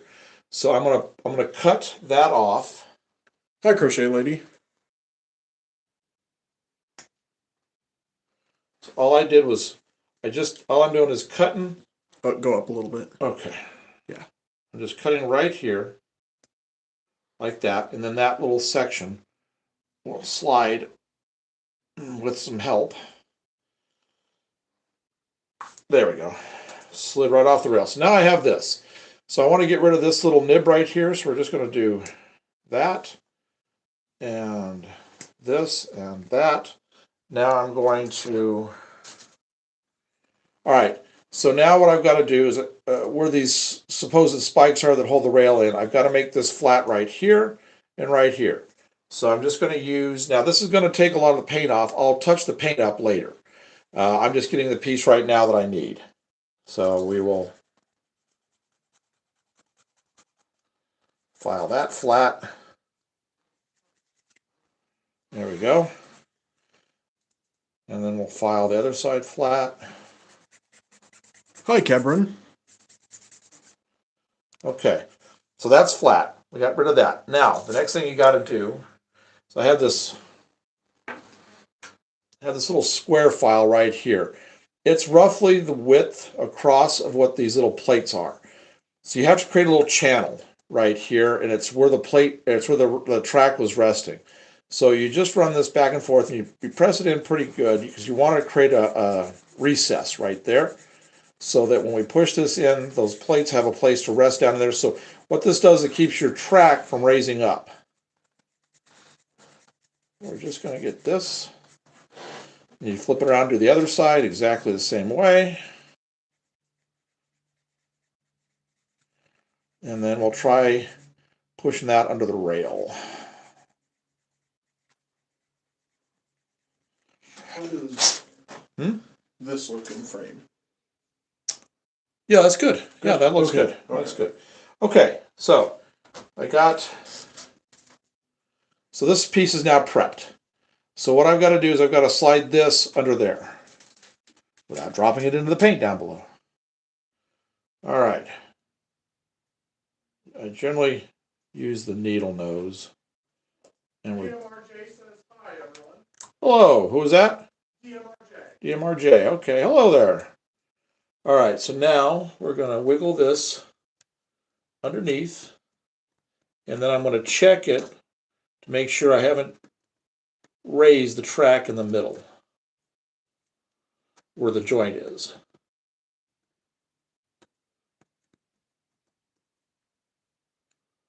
Okay, there we go. That is pretty good. So that fit in there. I'm going to, doesn't feel like it raised, and it doesn't look like it raised. Okay, so I think that is all right. And I got a little bit of foam that I got to get out of there. Okay, so that looks pretty good. There we go. Nope, I got that too tight. It's a little tight. It doesn't quite take 4 ties, but I'd rather be 4 than 3 with big gaps. So I think that's all right. Now I want to feel that. That feels pretty good. We'll run the train over it here in a little bit anyway and double check. But I do believe that's going to be okay. Then see what'll happen is when the ballast comes in, it'll lock all this stuff into place anyway. So, all right. I'm going to come back here and I'm going to do this one. I'm going to see what it needs out of this. We need, that's going to take a 3-section piece. So I'm going to cut 3 out of this. And we're going to do exactly the same thing we just did. So all I'm doing is cutting a 3-section. Like that. And we just slide that along that. That'll be fine. Get rid of the rail. There we go. All right. So now, same thing we did before. We want to file the little plates off. I may be out of frame for this because I don't want to get any of this powder down in the cups of water I have down below. But all I'm doing is just filing those little plates off. And I've got my brown down here, so once I get this done, I'll actually be able to come in and neaten these all up. I'll put the paint back on. Okay, so again, I'm going to make my little channel. You don't want to forget to do that for those plates, those rail joiners. You want to make sure you got that little area right there so they can have a recess area so it doesn't make the, where you have those 2 tracks coming together, bulge up high. So again, all you do is all I'm doing is just cutting a little channel right here. Whoops. Went a little too deep on that. I'll just poke that through the other side. I'll just add it on the other side. Got to be careful. With N scale, you got to be really careful. At HO, this is not really that big of a factor. You don't want to file too far down where you take a tie off the end. Got that right there. I do believe that's him. It isn't. He's here somewhere. I'll get that and put it back on the other side before I ballast. Okay, so we're going to, like we were doing before, we're just going to take it with the needle nose, and we're going to just push that under. Got that one in pretty good. Okay, let's see if that felt like it raised it at all. Feels like it might have raised it there just a tiniest. Not really. We'll check it here in it felt like it just a little bit. So I'm gonna. Says, I'm so cool. I want to do this hobby once I'm in better health. Oh, who is this? Bitcoin? Well, I hope you get to feeling better. It is a fun hobby.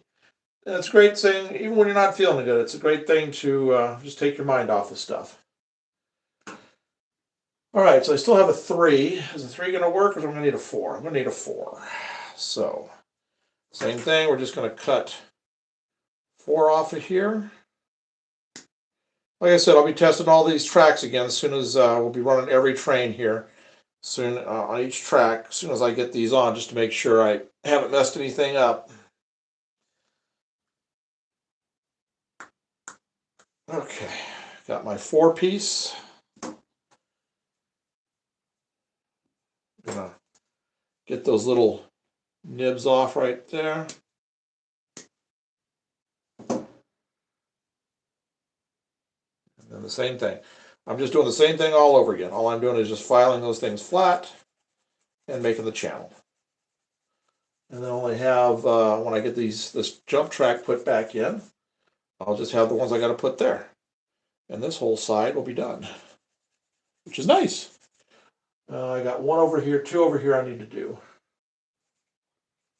It's been a while, and since I'm into my ballast groove now, I just wanted to get my ballast done around this U shape here.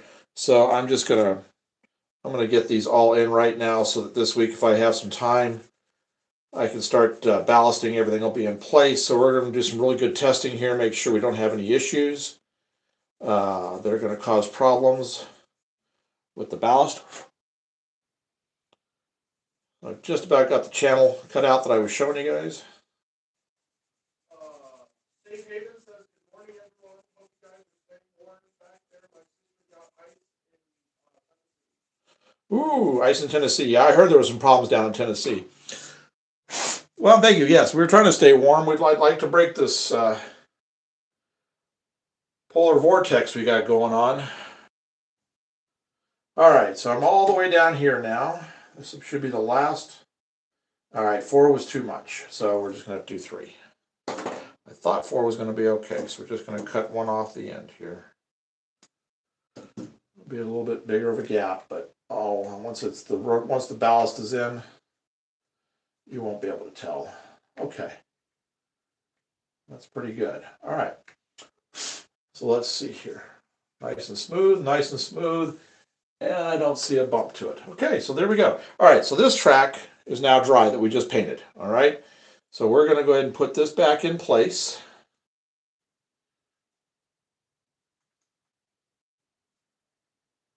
Got a. She says it's 49 degrees in the Everglades. Well, it's not very warm in the Everglades. Oh, there we go. Okay, so.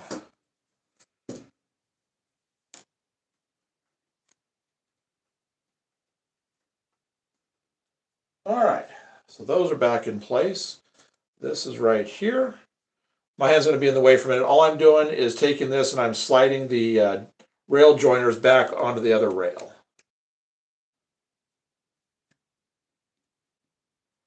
Okay, I did it. So now I'm going to nail this down and then we'll put the ties in. So I use old school for this. So this is my drill.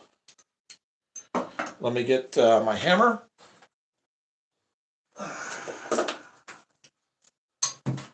And my little package of nails.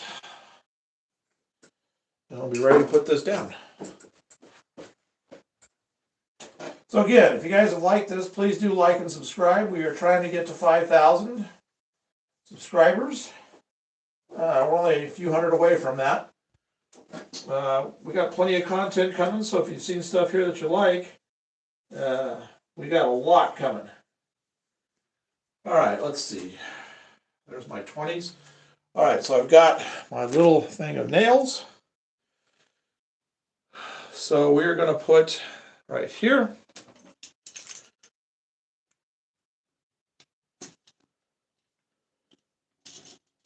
Ooh, that was already there. Good. All right. So I'm going to put out a little, I'm going to need about probably 4 or 5. So I'll just put those out right there. Get this. Because I'm going to go ahead and straighten this up right here too. I'm just going to get this whole area done while I'm at it.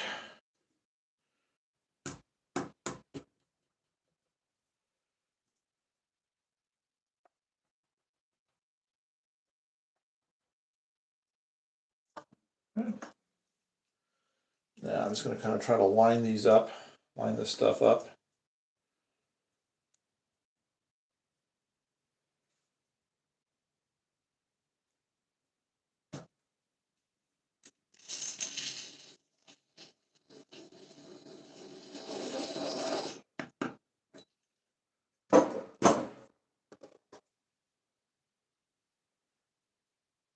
Like I said, then I'll be ready to do the rest of the ballasting. It's nice to have this area kind of finished, this whole U-shape area just kind of finished. I can just start doing those details like I was talking about, the oil flanger or flange oilers, oil flanger. Yeah, flange oiler.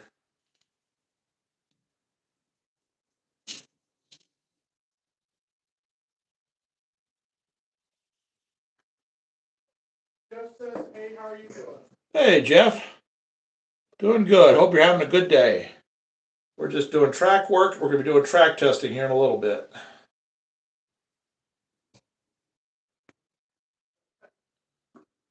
Arsky says they filmed some episodes of the coming up Naked and Afraid down here at the Everglades. I made a cameo on one. Naked and Afraid. That's pretty funny. Okay. I think we'll put this. Hayden says I worked on putting an HO scale pot metal frame with my F2 power model back together with JD Lowe. So far, so good. Instead of letting it sit for a week, I baked it on 200 degrees. Oh, well, maybe that baking on the 200 degrees did a good job. Helped out. Jeff says it's going good, looking good. Oh, well, thank you, Jeff. We got the last nail I'm going to need for this section. I'm just going to straighten things a little bit with my little flat screwdriver. All right, let me take a look here. All right, so that's pretty good.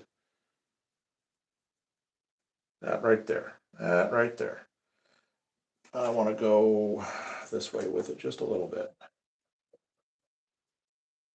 There we go. Okay. All right. So let me put, I think I'm going to put a nail in about right there. I have to tap a hole. Well, yeah. Well, yeah. We'll just do this one. That's there.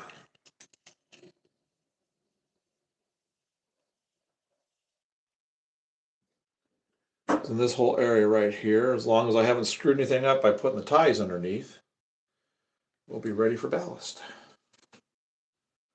Oh, that ain't it. Where'd it go? Is it there or is it here? Here.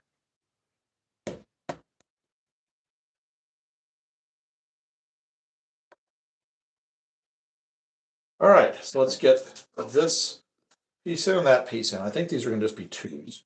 No, that may be a three. Take a look here and we'll see. That is a three. Okay. So we'll just cut this off. We almost have all of this done. Amazing. So we're just going to prep these just like we did. We're going to file those little spiky things off, the so-called rail spikes. So we got that. We got this. Jeff says I keep finding more buildings I built 30 years ago and now I'm running out of room. Guess I'll have to expand some. Well, that's not a bad thing if you have to expand because you find more buildings. That's a good thing. He says I hate those small nails. I just glue mine down. Yeah, I understand about the nails and the size and everything.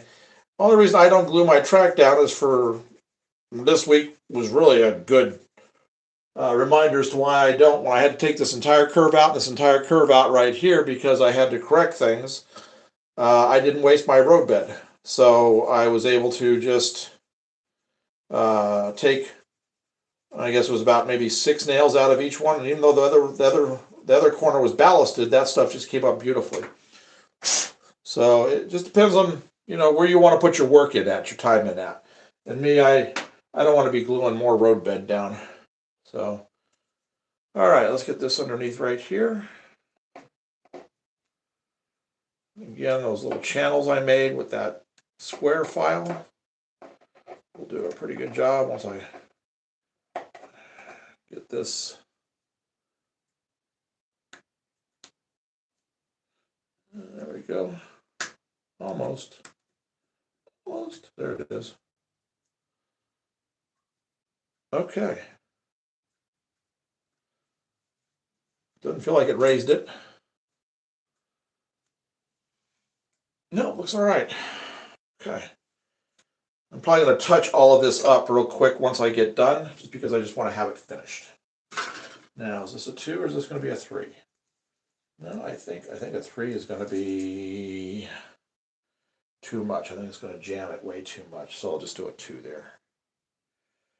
The 3. Yeah, small tools are a must.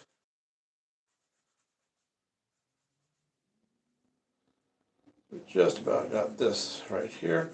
I got one over here I want to do, because that's the last on this curve where I had to replace the track. That'll probably be out of camera. It'll only take me a second to do it. So this is all filled in. That's nice. This hasn't been this way ever since I've been doing it, because I've been waiting on getting stuff finished and done. And so I think we are going to do some testing here in just a minute, as soon as I get the track painted. Okay, let's just put this guy right here. That's all right. Yeah, a little bit bigger of a gap, but if I had done 3, I would have had ties side by side. So I'd rather have just a slightly bigger gap on this one versus side by side ties. Okay, how's that feel? That's pretty good. A little bit right there.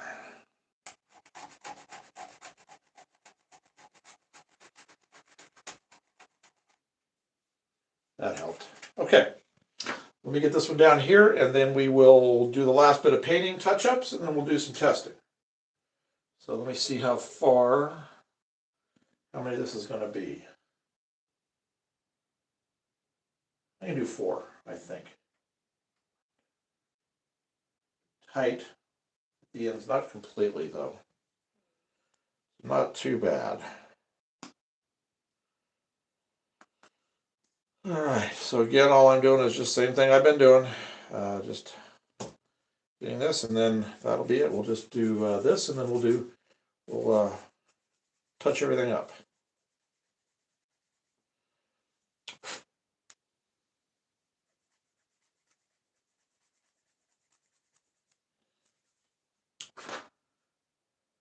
Make my little channel for the rail joiners.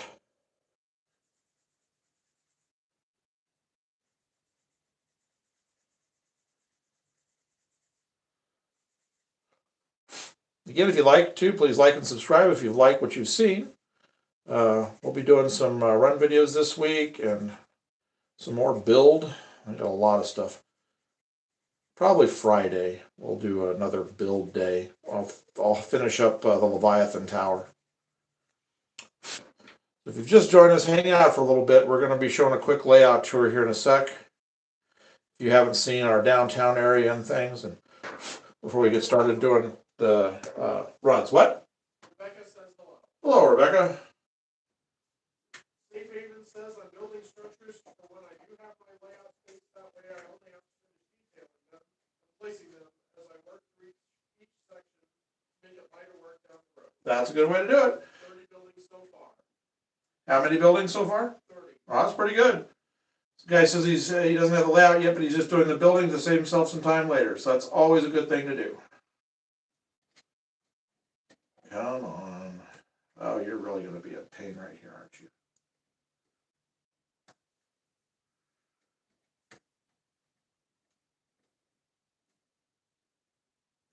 There we go. It's caught on the joiner itself. Make sure I haven't messed anything up there. I don't think so.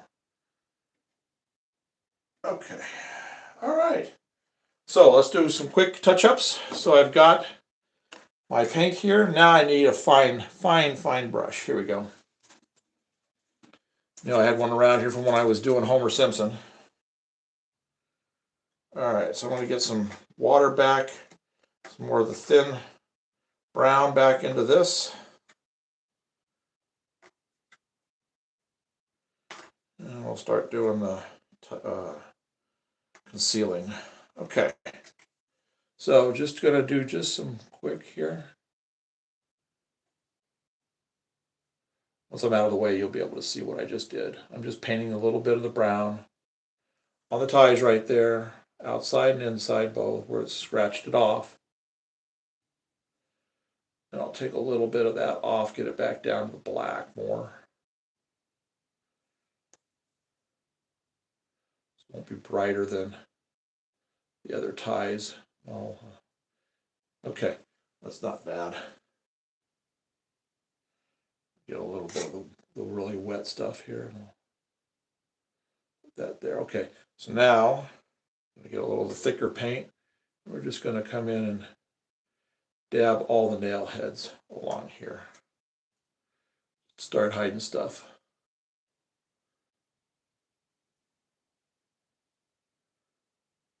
And once the road bed is on, this stuff really disappears. Now, same thing right down here. We're just gonna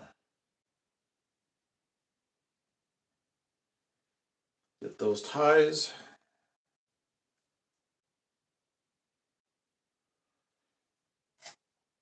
Yeah, I may actually start the mountain this week. It's going to go on the lower level. Like I said, I'm going to build it up here. I'll get the dimensions I need, and I'll just put it back in the corner over here out of the way while I'm working on it so I can see how it's going to kind of look until I'm ready to move it down below.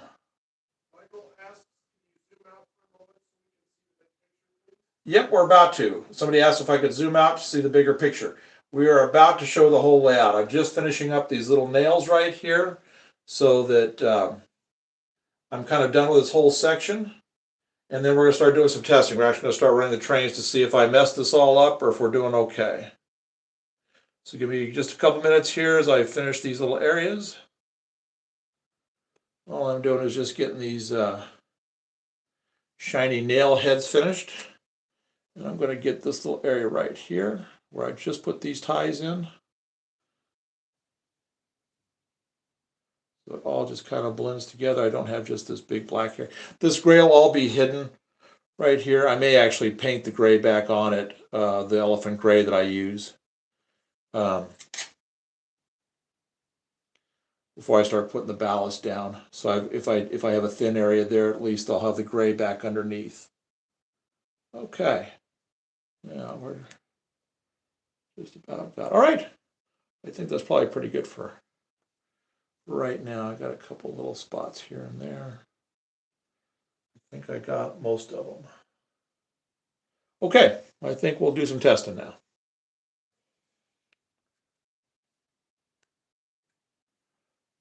All right, I'm going to put this up. Get my brushes clean. That didn't take too long. Didn't think it would. So what I may do next is bring that top part of that tower down and get the roof panel glued in. I mean, after we do some testing, and get the roof panel glued in and the base piece put on and the inside brace. I may get all of that done next. But I'll show you what I'm talking about when I get there. Let me put this out of the way. I don't want to take a chance of damaging the bit. Yeah, I should be able to work right here with the building. That should work fine. All right. Yeah, is this zoomed in, Gabe? None? Okay. That was just a little bit.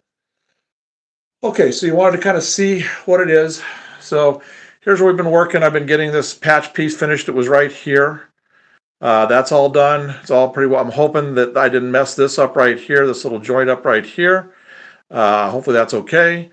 Anyway, we've got all this curved stuff. I got to come in and paint the nail heads here. So here is our downtown area right here, our city center. I'm going to test these trains right here across all of this area right over here that I just worked on. So this is that's the Artemis, the Mako, and this is the Leviathan. And I'll show you here in just a second. I'm going to put this up here for now. Leviathan isn't quite done yet, obviously. If it looks like it's done, but it really isn't done.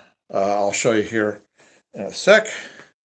So we have to finish the Leviathan, which is going to be this week.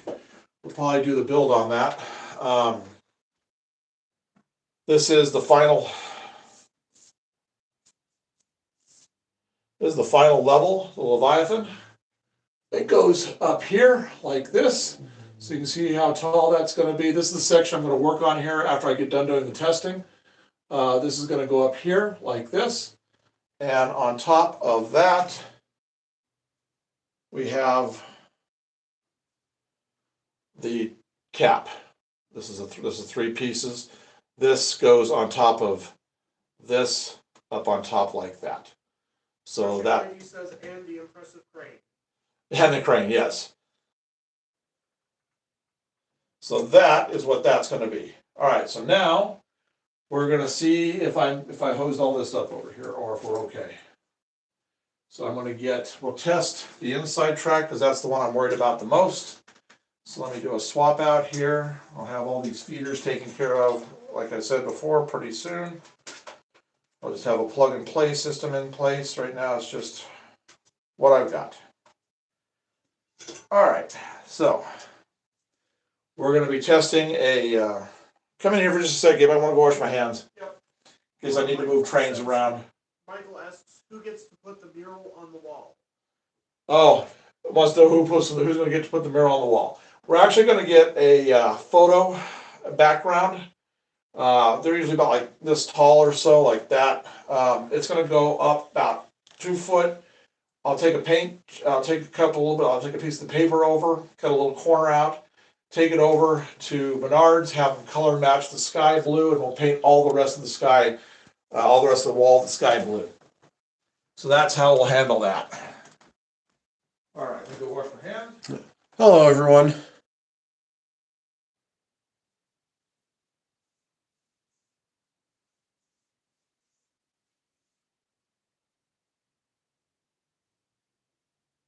Yeah, that would look cool with the moon behind there. Not sure if we're gonna do a night scene or not, but all those details are up to him.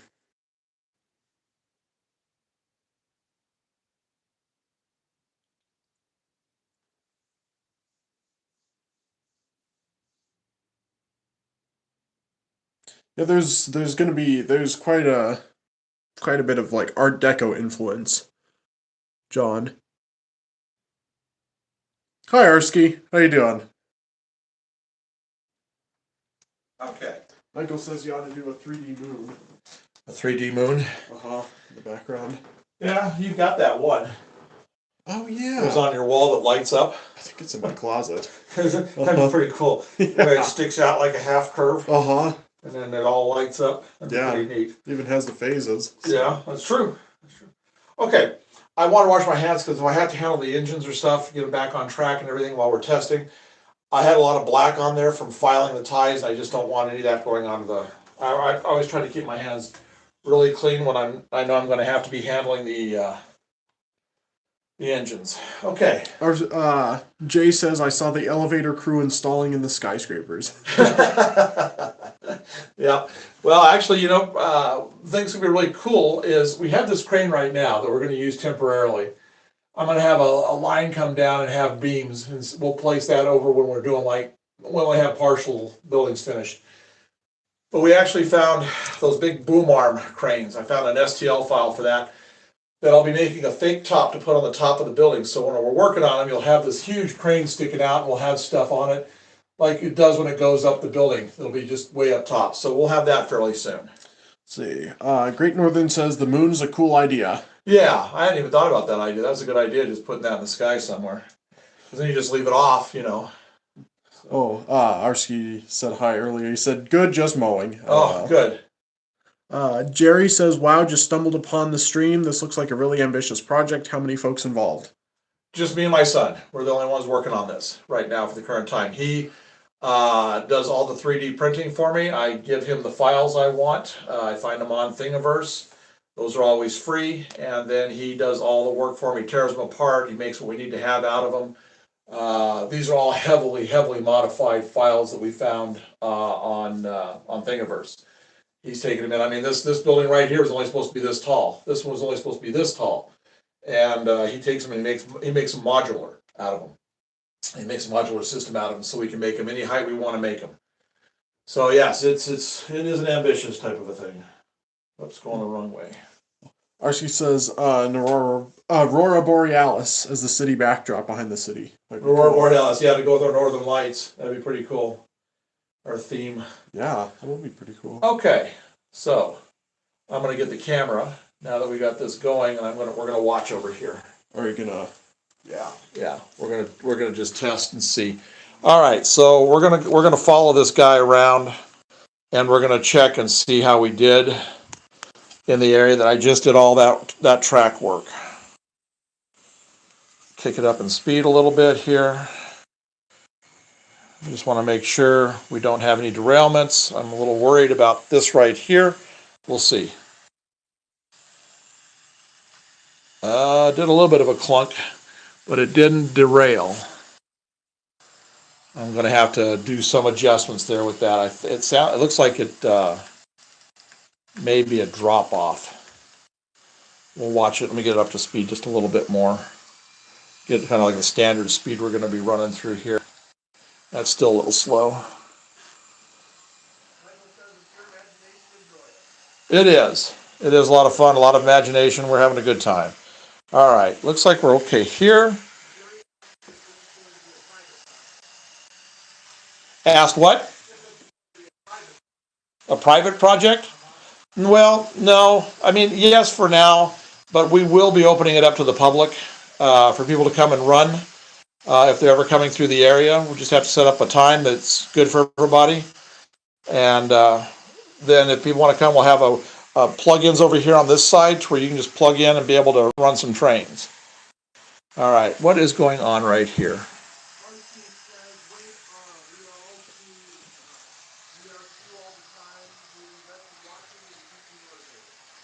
Okay, I'm right next to the engine. I couldn't hear that. You should probably just, oh, hang on, I'll read it here.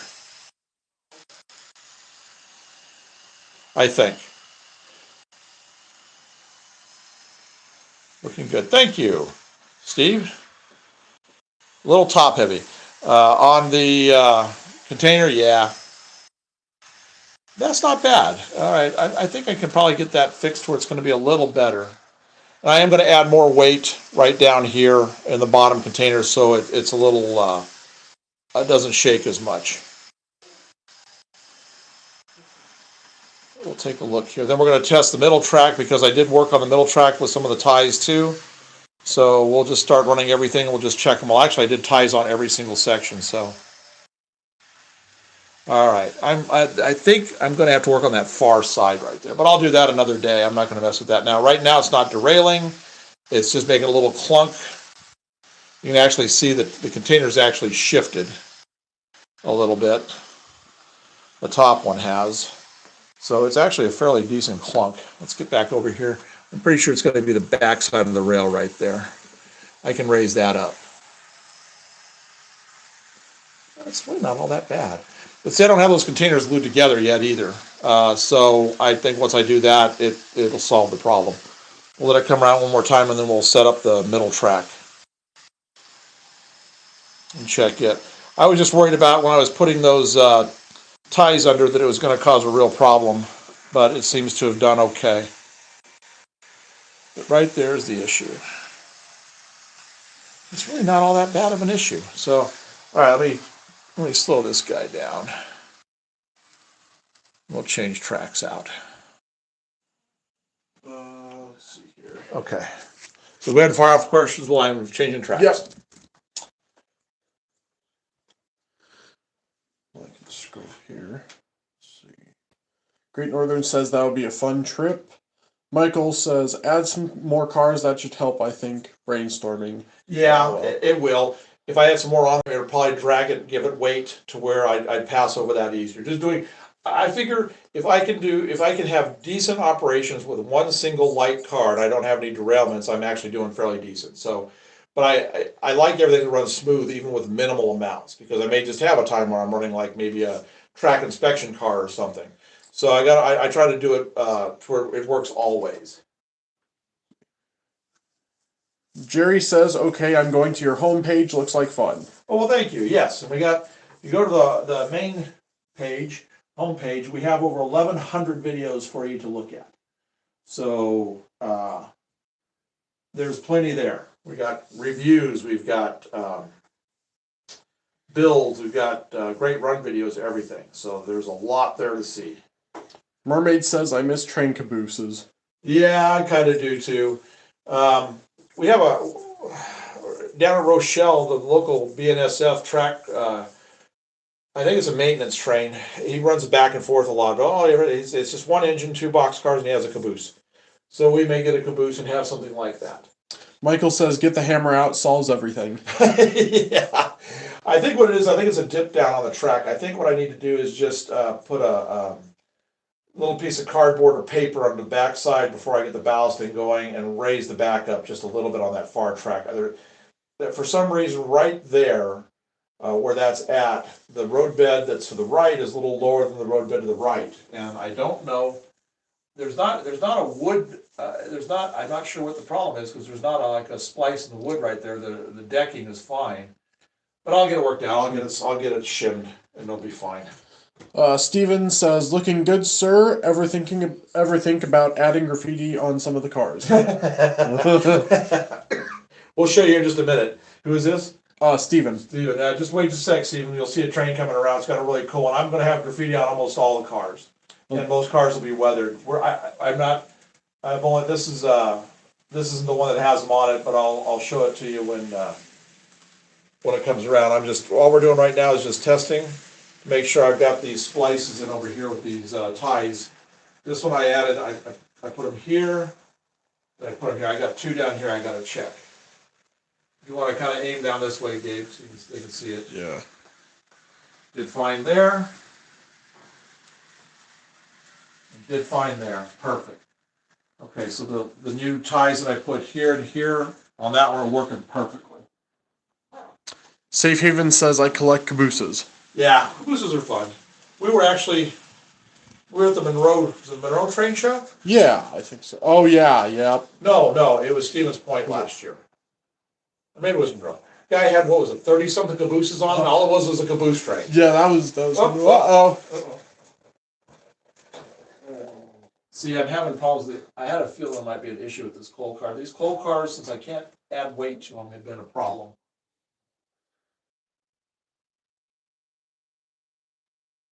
They're the only ones that are giving me problems with these coal cars.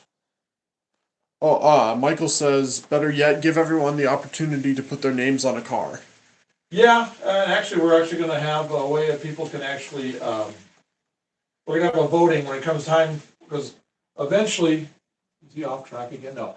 Eventually, we're going to have more buildings than we can name. We're going to have between 25 and 30 skyscrapers. So once we get to that stage, we're going to put contests up and let people start to name the buildings. And then, obviously, anybody that does any kind of a gift or a super chat is going to get their name on a permanent plate on the layout. We're going to have a thank you plate like all along this area right here that's going to have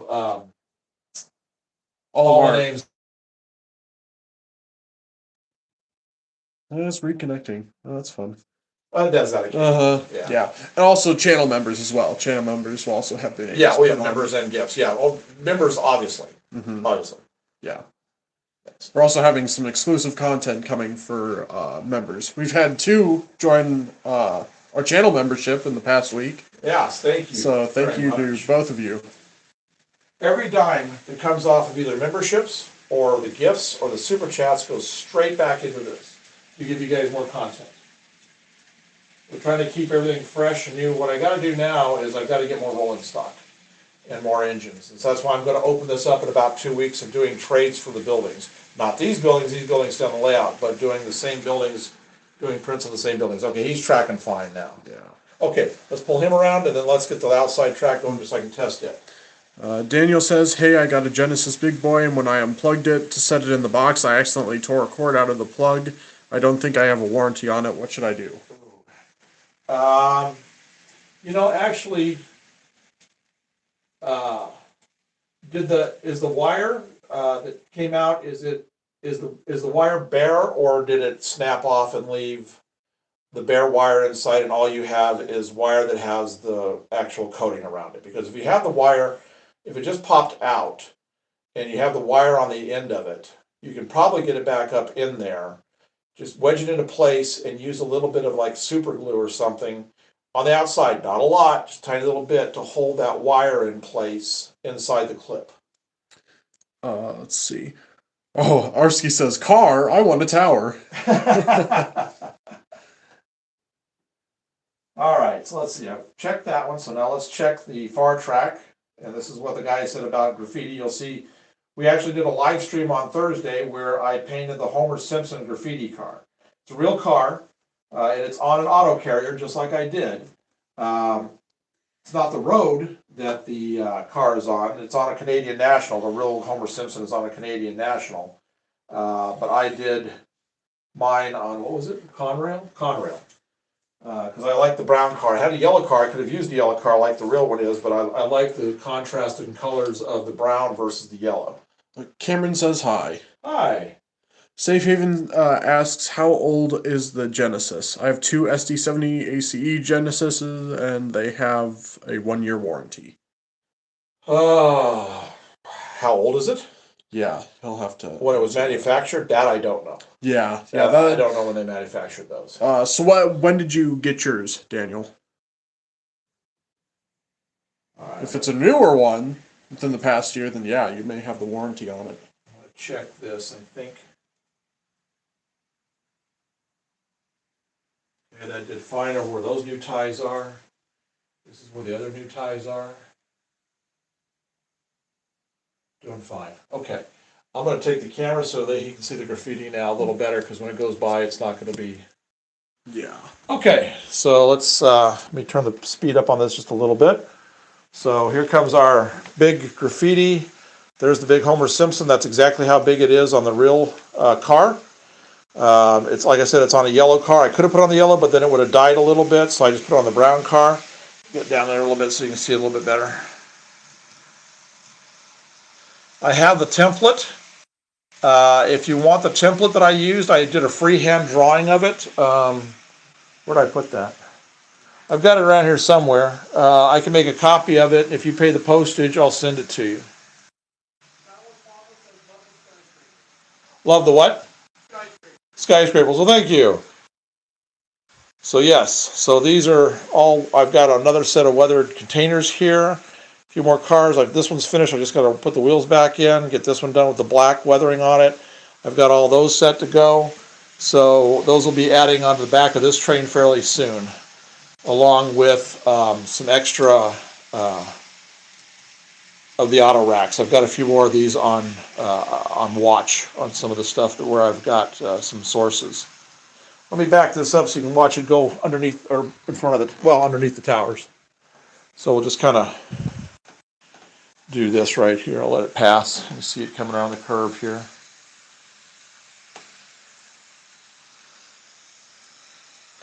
My cup o' sand. This is what I use for my a lot of my. This is in scale. Oh, DCC. No, not yet. Right now we're running DC and testing. As soon as I get everything, all the bugs worked out, and I'm ready to, we'll shift over to DCC. But you can see that gives you an idea when that goes underneath. Well, here, right here, there's two Montana Rail Link SD70 ACEs. That gives you an idea of how big the downtown buildings are. And again, like I said, this is only 3 of 25 to 30 big skyscrapers that we're going to have. They're going to line this entire area right here. We're starting right here next. This is going to be our twin tower right here, our Genesis or Gemini Tower. And then right over here will be the Alexandria Tower. Those will be our next 2 big towers that we build. And then we're just going to keep lining them up all the way around like this. We'll do background ones, and we're going to create kind of a Times Square situation right here that's going to go back to the wall with the buildings facing into it on either side. We found a source for really flat LCD screens that we're going to put all along here. They'll be lit up with all the kinds of advertisements that you see. That'll be really cool for nighttime train running.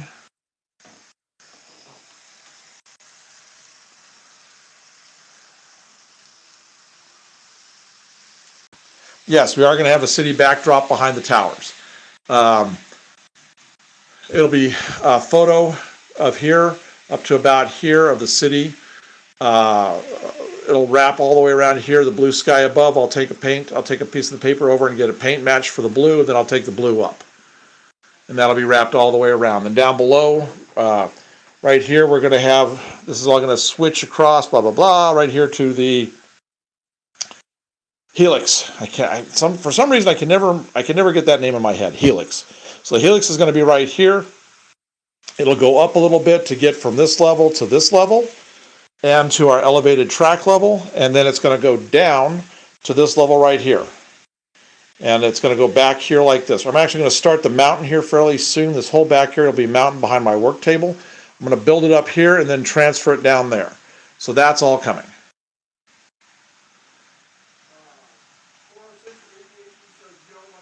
Oh, welcome, 406. Glad you're here.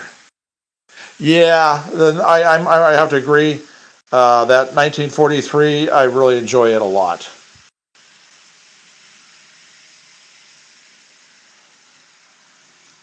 I love the paint scheme on that thing. I love any of the unusual paint schemes. That's what I'm going to be going for mostly when I start to collect engines. Is we'll start getting mostly like heritage unit type stuff and all that. Have we ever painted Warhammer 40K? Okay, I'm going to come right over here while the train's running. That's a big, yes sir, Bob, we did. There's a Killacan, and then there's a mystery machine from Scooby-Doo, and Scooby-Doo's sitting with some orcs, and he's in war paint. And there's another Killacan, and there's some base stuff right here, some of the base units that we've got, some walls, all that kind of stuff. So yes, I have done some of that. Thank you.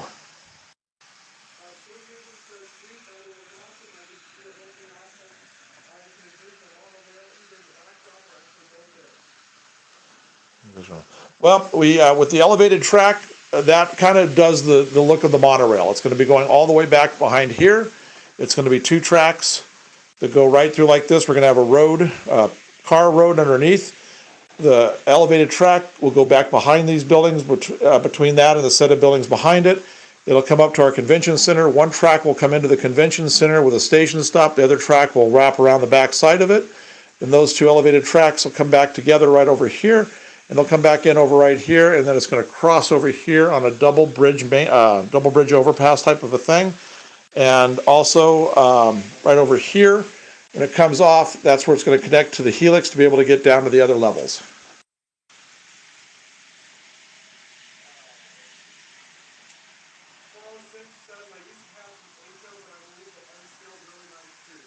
Yeah, I've been in HO. So he said he used to have. Says it has HO, but he thinks N-Scale is really nice too. I used to have that's mostly what I've always had is the HO. But this space right here, let me show you. Back up right here. For the 2 levels, this is 7 foot this way, and this is just almost 9 foot this way. I really couldn't fit a whole lot into that space if I went with HO. And the Helix would have been mammoth. Trying to do a Helix in HO scale and would have been all the way to the wall. I don't even know if I would have had a big enough diameter right here for it to get down to the lower level. So because of the space, it just seemed more natural to go with N-Scale. This is the first time I've ever done N-Scale to this extent. I've never had an N-Scale layout. So this is the first time I've done this much N-Scale. I found I just had to think smaller. I had to get smaller tools, smaller paint brushes, everything to get the kind of effects that I like to have with the HO in the N-Scale. So it was a bit of an adjustment, but basically all the techniques that I used to use in HO have transferred over really well to the N-Scale. I've been really pleased with the overall result.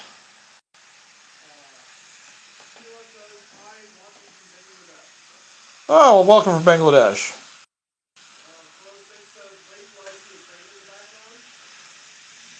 Do what now?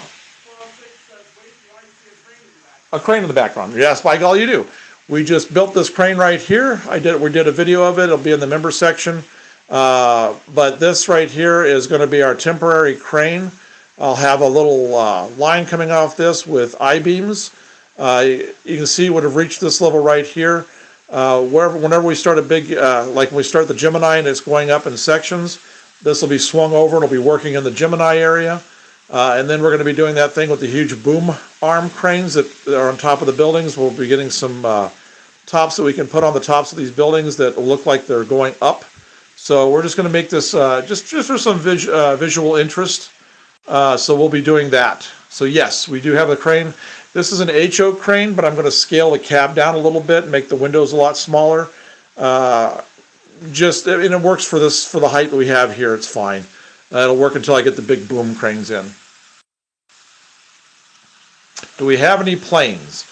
Not yet, but I do plan on having some stuff up here in the sky. I'll probably wind up painting the ceiling mostly blue, along with whatever color this is, and we'll probably have some stuff mixed in up above. Says what? Graffiti. We got lots of graffiti on. As you can see, we've got the Homer Simpson graffiti on the other side of this car. I'll show you some of my other stuff that I did in HO. Almost all of my N-scale cars will have weathering for sure. 100%, everything will be weathered, and probably half the cars will have graffiti. So let me come back underneath here, and I'll show you some of my hand-painted graffiti. This was all done with just a paintbrush and cheap acrylic craft paint. Let me just pull these back a little bit here, and I'll show you some of the hand-painted graffiti.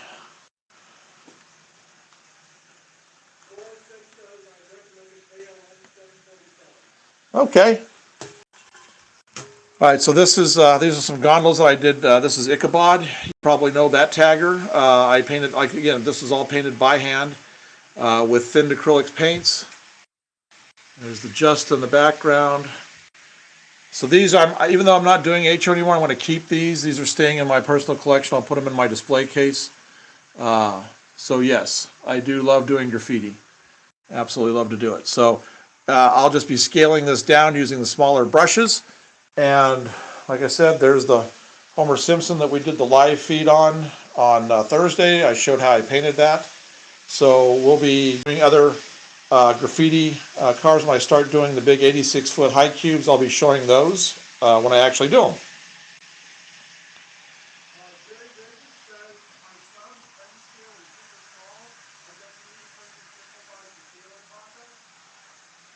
Okay, you have to come in because I'm back inside the loop now. So I'm just going to set this back up right here. Okay. All right. Jerry says, I subscribed. N-scale super thank you. small.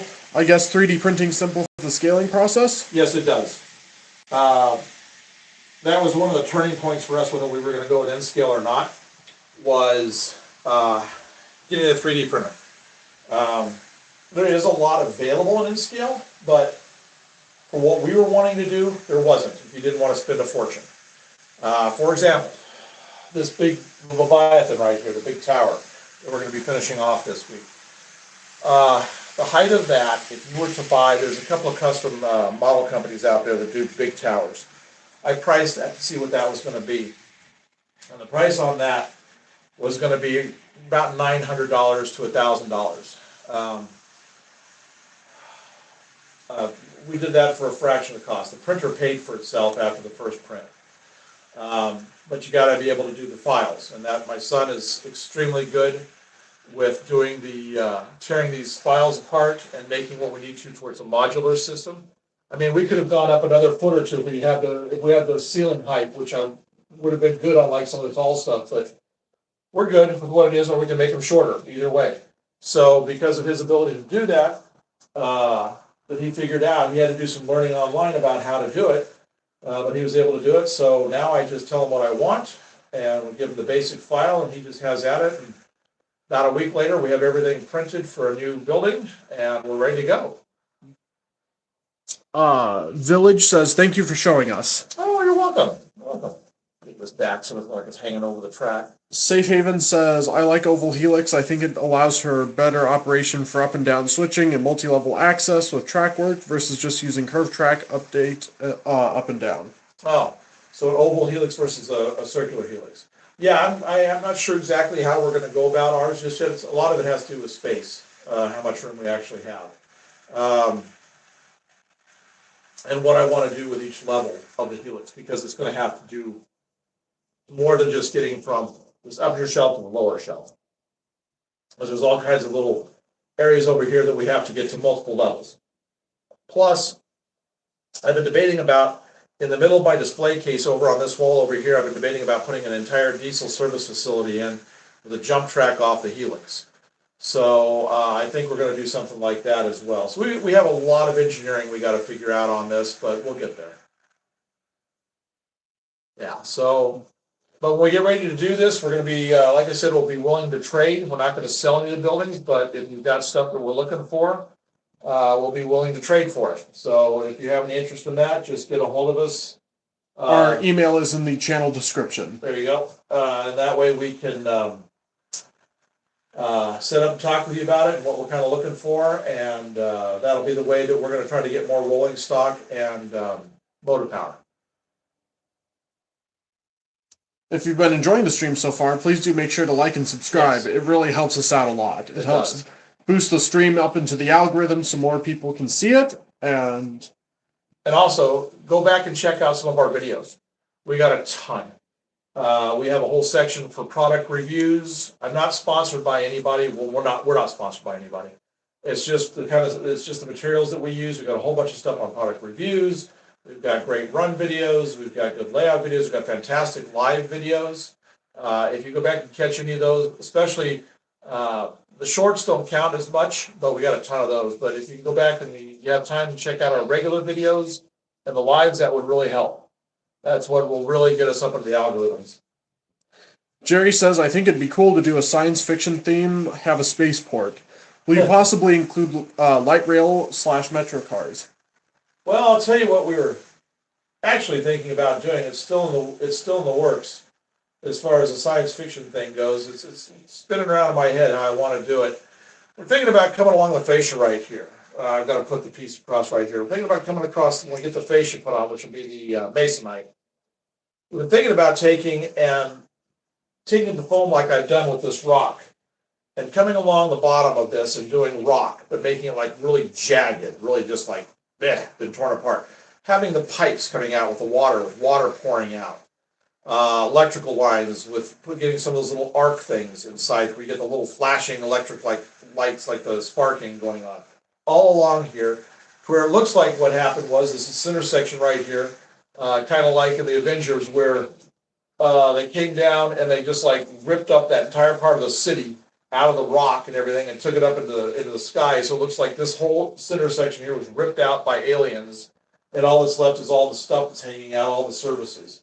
So we've been thinking about doing that. So that's a possibility for the interior here. I'm not 100% sold on that yet, or if I just want to go with the flat, but we may. I don't know.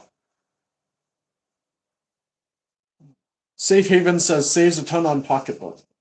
Yes, the 3D printer saves a lot of money on the pocketbook. I'm going to guess that by the time we're all done and said with this city, but just the city build, not counting the lower level that's going to have the station, the yards, all the industry, the mountain, all of that, just the upper level with the thing, I'm going to say we probably will have saved ourselves about $25,000 to $30,000.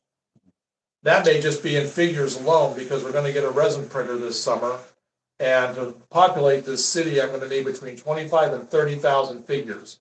So that resin printer is just going to be churning out thousands and thousands of figures. You know, if you go like you see like a set of figures these days, if you buy like the little packets from Chrysler and Knock and all that, it comes out to being almost $1 a figure, between 75 cents and $1 a figure. So if you go 25, 30,000 figures, okay, I got to paint them. Those come painted, but I don't mind sitting around and just painting stuff all day long.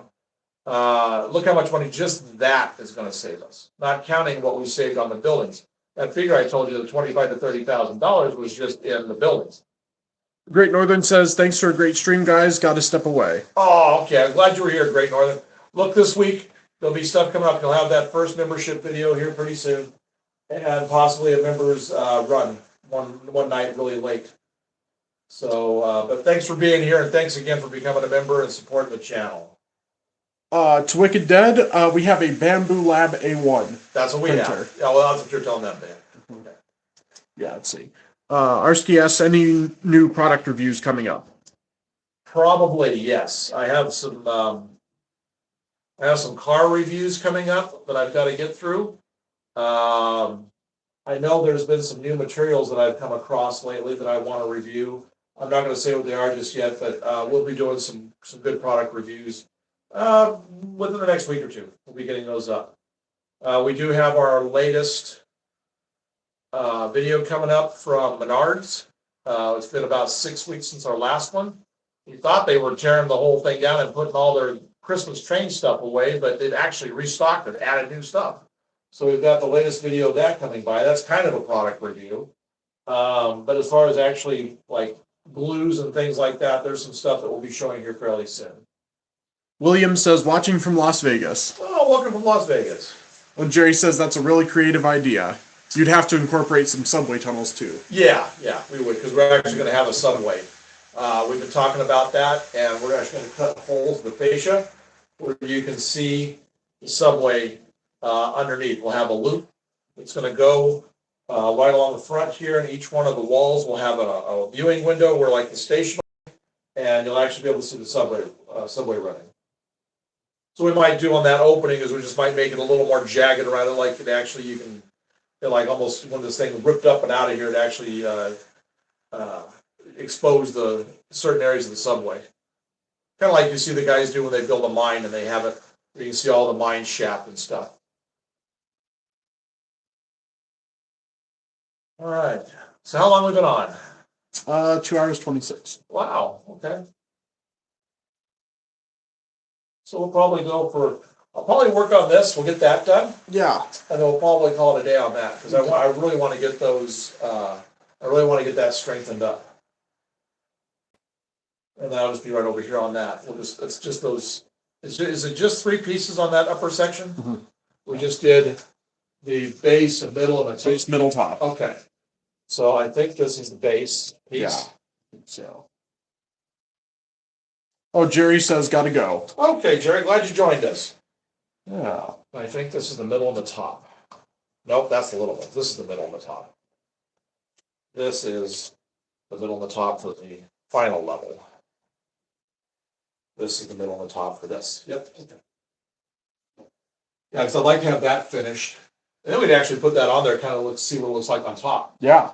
So we'll get that done. So I'm gonna go ahead and shut this down, and then if you'll put that back over here. Yep. All right, everybody, we're gonna move over back to the work table. And we are going to get this middle section of the Leviathan Tower done. Okay. Take it over here. Yep. So we have this section right here. That's what I want to do, is this guy. Right there. So let's see if these are the pieces that I need. I'm hoping they are. So let's get this, and we'll just check width. Yep, that's that. And that's that. Perfect. We'll start with the base. Okay. Yep. Okay. So I forgot to rough this up to get rid of all the print lines. So it's going to get noisy for just a second here while I get this done. I'm going to grind this edge off right here all the way around to get it nice and smooth. I won't be able to hear questions right now, so just Gabe will try to answer them. And then if not, I'll get to them when I get back from the.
That's the only one I have to do like that.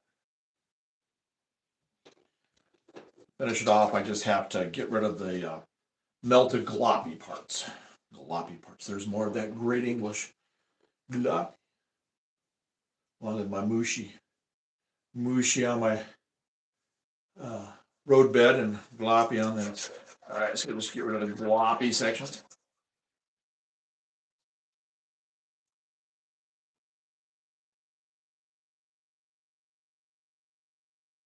What I mean by that is that Dremel on any plastic, really, it's not just the PLA, will have a few little areas that get built up because of the heat. It just melts. So you just have to make sure that you come along.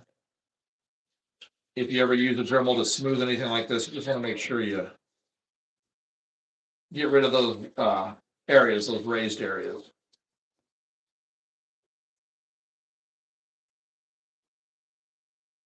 That'll do it. And this is going to go, the building edges go on this, so it doesn't have to be perfect. You just need to get it pretty good. Let's see here. That's pretty good. Okay. All right.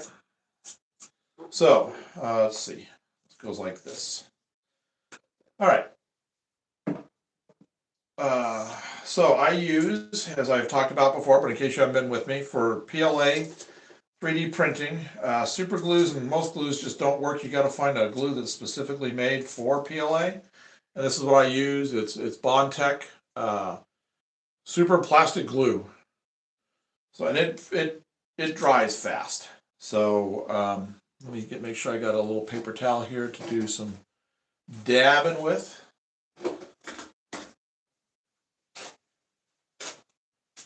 Okay.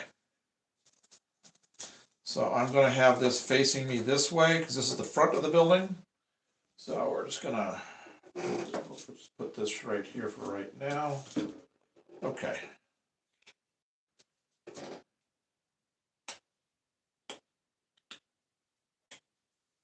And here we go.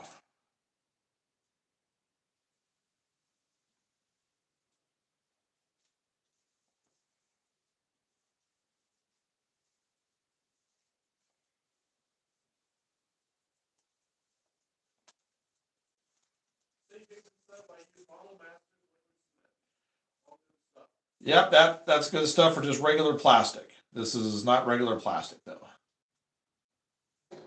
All right, we'll just put that right there.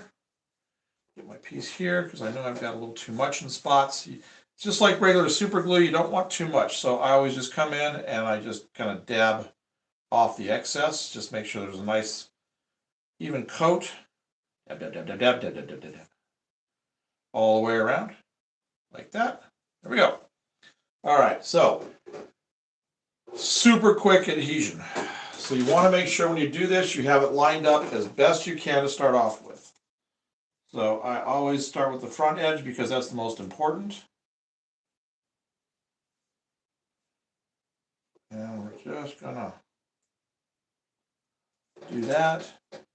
And we'll push that right there. Pull that out a little bit, and we'll just make sure that's pretty well flush. It's good and flush up front. Now we just got to get it on that back right here.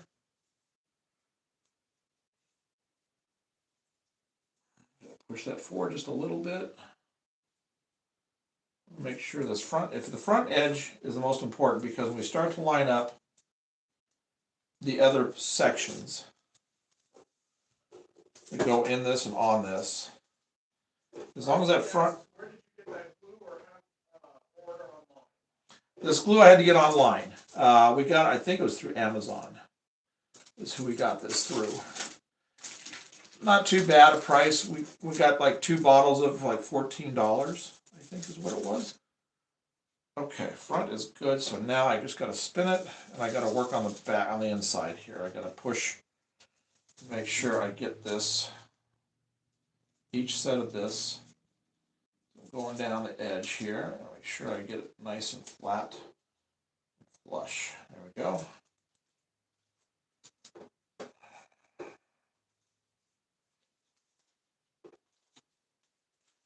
I think I did a product review on Bondtech. So if you haven't seen that one,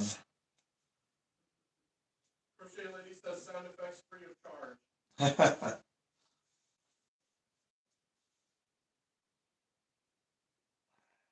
like I said, this stuff glues fast. I mean, it's almost done now.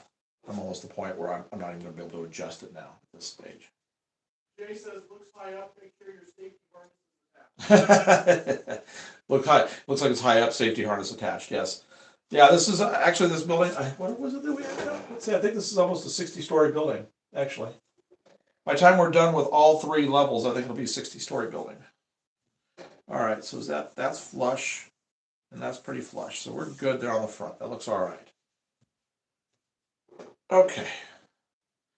We're doing okay here. Just keep getting on top of little things that are underneath my paper towel.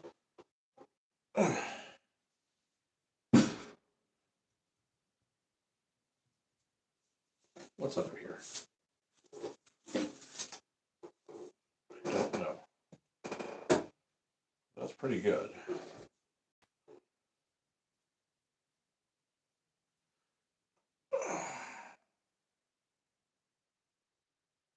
Just pushing down, making sure everything's good. Okay, so now the top.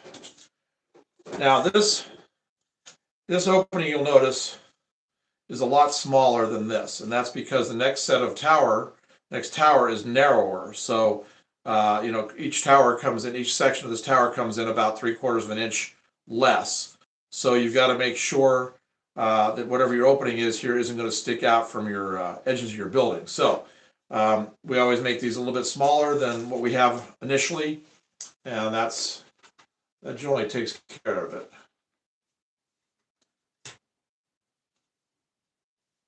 Okay, now you'll notice that there's a lip here. Let me get this pushed back here so we can see it.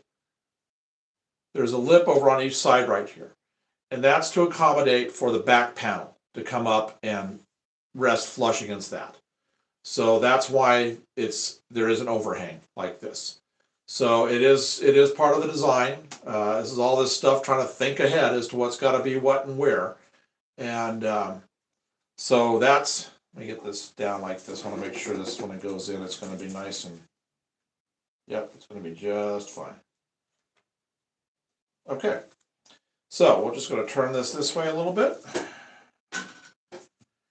So you just have to be cognizant of all these types of things when you're designing your stuff. Access for lighting, for electrical, all that kind of stuff.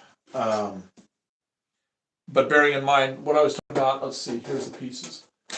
So, for example, this is the face. So you can see how much narrower that is on the top. So if we'd gone with that size that was at the other end, it probably wouldn't even cover that gap. So you want to make sure that this gap right here, this was going to be farther than it is.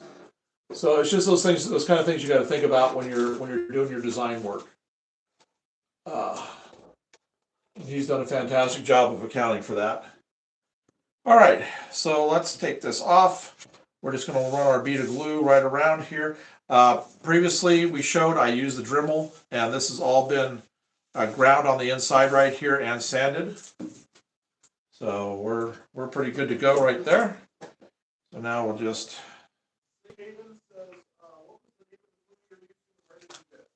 The glue we're using is Bondtech. This is the color of the bottle. I think. Here's the box. Now we're not sponsored by them. This is just what I use.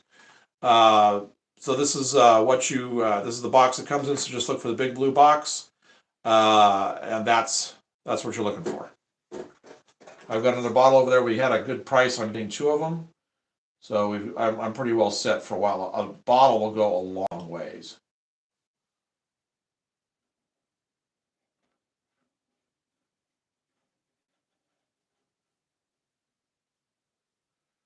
And what we'll do too is I will be making a brace for every level that goes under the roof line. I'll show you where that's going to go once I get this piece in. That I'll just make out of styrene. So, Shane Lady says, Lance, that would make a great observation at Airgas for your huge population. yeah. I'm actually going to put, we actually have when we do the Babylon Tower, because we're doing the Hanging Gardens of Babylon on one of the towers, we're actually going to have a green space up on top, and we'll actually have plants that hang down. It's going to look really cool. But on most of these, like that walk around area that we're going to have, I'm going to do probably just like the rock that they put on for insulation. Let's see here. Make sure I got this going the right way. That's it. Okay, so this, I'll turn this a little bit towards me so I can see the front edge of this.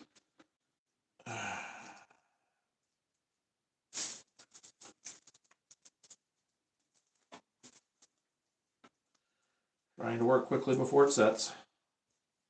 Starts to set. We do have trim coming all around the top, so I'm not worried completely if it isn't completely lined up. I just need it mostly lined up. There's going to be a big piece of trim that comes right across right here that's going to hide this seam. So right now I just need this to get into place. Is basically all I'm trying to get it to do. We could ask, do you ever use the spray to instantly set the glue so you don't have to wait so long? Actually, I don't have to wait long on this at all. This is some of the fastest acting glue I've ever had. It's about the same as the testers that I use on regular plastic kits. There's really no wait time. I mean, it's just, about 30 seconds here, we'll be finished with this section. And I can already feel it sealed up there. Now I'll just start working my way down. Make sure all these areas are good. Unfortunately, I haven't glued myself to any of this. Okay. Now, the other thing is our panel that goes on the back right here. We've made it towards a snug fit to where you don't have to glue it in place if you don't want to, which I never will. I want to be able to take this on and off to be able to work on the insides. If I want to work on the lights, I can work on the lights. I can do whatever I need to do. So, and especially when you put paint on, when you put the extra layers and coating of paint, it's going to make it even a snugger fit. So I thought if I ever had a problem with a piece coming, so I made these things a little thicker. If I ever had a problem with like a piece coming out, a back piece coming out, what I would do is just tap a hole and I'd put a screw in the middle, just as one single screw here and probably like one on the bottom or in this middle piece that I'm about to do. And so you can just take it out of the back, paint it the same color of the building so you don't even notice it. And if it's on the back side, you really shouldn't have to worry about it. These are, again, things that we're thinking about ahead of time. So for ease for access and everything else. Oh, goodness gracious. Did I do this right? Yes. Okay. I almost thought, I don't know why I was doubting myself. I almost thought I glued the base onto the roof. But no, I have it the right way. That is stunk. Okay, so there. That's pretty much done. Into place. We'll just push this in right here for just a little bit, and we'll be done. And putty will solve all the rest of the issues. But we're pretty good. That's a good seam. That's a good seam. Now, what I'm talking about as far as trim goes, I'm going to do something similar. I'll get something a little more ornate and everything, but I'll be taking a piece of trim like this, and we'll be putting something across like that right there. Like that. So that'll like hide a lot of stuff, give me my finish off the top of it, allow me to be able to put that rock effect in here. So that's what we'll be doing to finish everything off, each level off. All right. Yeah, magnets would be. Okay. So let's see how this piece fits, or I'm going to have to do any cutting. Yep, that's a bit of a snug fit. So, like I've done in the past, I showed you guys in the past, we just got to shave a little bit of this off. So I vacuum about every 2-3 days, so whatever goes on the floor, I'll have picked up. So it's just taking the X-Acto and just shaving it there. Oh, what I was talking about is, now that you can see it, this is the top. I'm going to make a brace piece that's going to come across, probably like right here on this beam, this section, this wider section right here. That's going to span this whole thing and give you support right here in the middle on there, so that I don't get any sagging in the center. That way, I mean, the edges go out almost, the next level goes almost out to the edge anyway, but I already did that on the Mako over there, and it's beautiful the way it worked out, so I'm just going to do the same thing. Ooh, that glue's strong. Especially when you, like, get your head over where it's all at.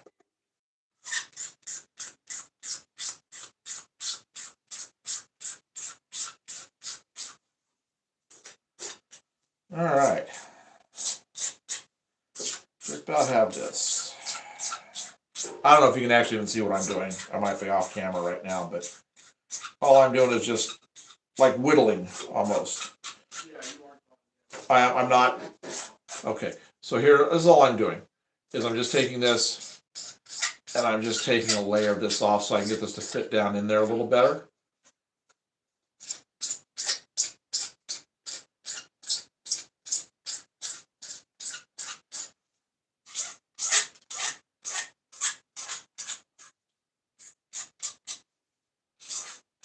There we go. We'll see how that did.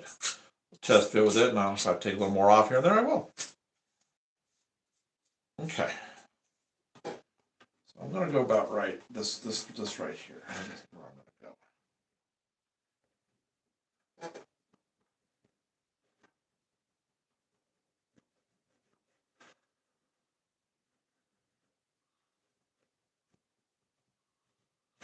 Almost. It's right down at the bottom. And what that usually is I didn't glue it right to the edge because I know I can hide a lot with putty. So I mean, this thing is printed to be perfect, a perfect snug fit on the inside. So if it's not, if I don't have my gluing exactly right, it's going to be an issue. And it usually is almost every one I've had to do this on. And once you make a few little adjustments, everything is perfectly fine.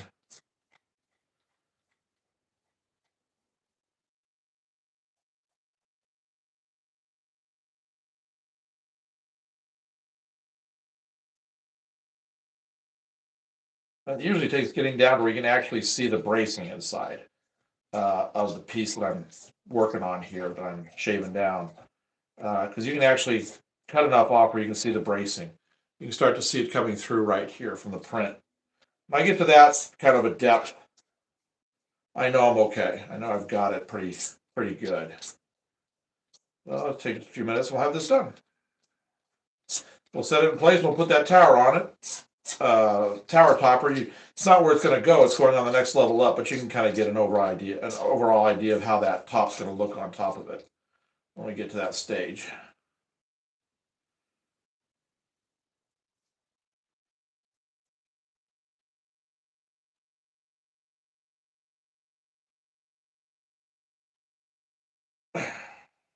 And this stuff, one thing about PLA filament, it is tough, which is great. I mean, that's fantastic. I want something sturdy. But boy, you got to do any trimming. Whew. Okay, let's see how we're doing here now. That should have been it. Yes. Yep, that's it. Okay, so we're just going to turn this so I can see everything and get it all.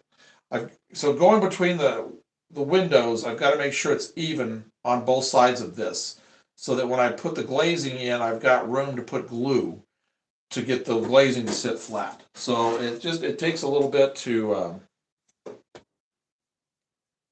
get it done right. So I'm going to put it on this one right here. So let's see here.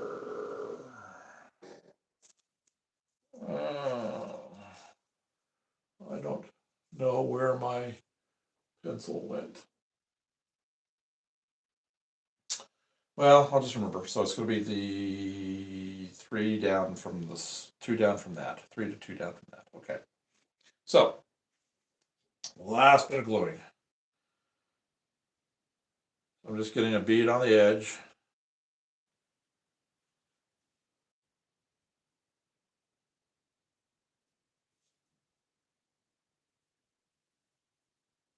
There we go. And we'll dab it also. Don't have too much. All right, so now we'll just line this up. 1, 2, 3. All right, here we go. I'm going to spread this apart a little bit at the top for right now, so I don't get any glue on the outside. And I'm just going to go right down in, right just like that.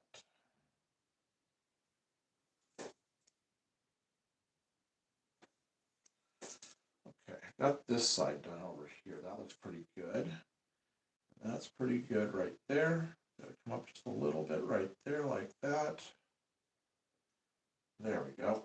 Okay, and that's pretty good down here. That push down in there, and I'll come and spin this around once I know this is grabbed right here.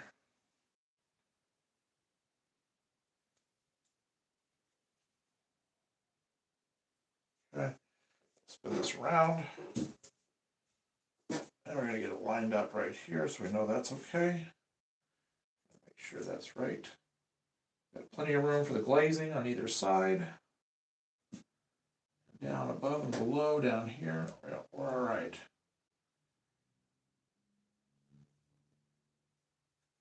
Okay.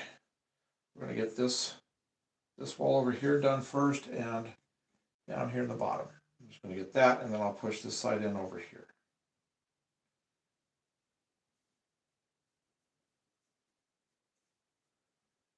Yeah, that'll work. Got plenty of room both sides. Okay, so now we're going to take this and we're going to, that'll do. All right, I'm going to push this together like that while I spin it. Make sure it doesn't move on me. Good. Okay. Now I'm going to hold these two ends together, these farthest up here together. We'll be done. So that's it for reinforcement.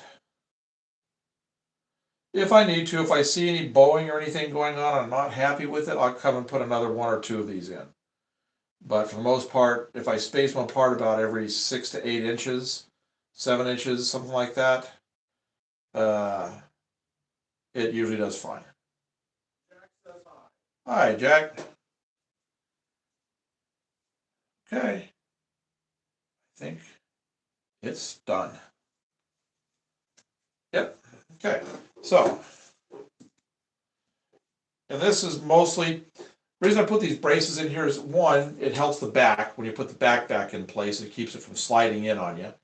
And 2, it stops any bowing that you might have with the walls coming out.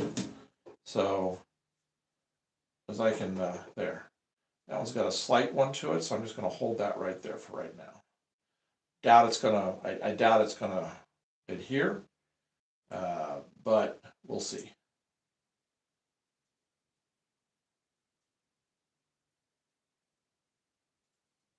I usually do use enough glue. It just depends if I can get enough pressure on here for long enough to get it to hold up.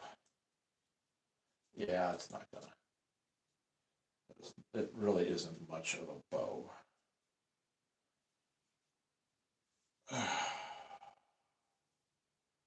All right, so this is done. So we're going to put this back in place. I'm going to set the top on it, and we're going to see how it looks.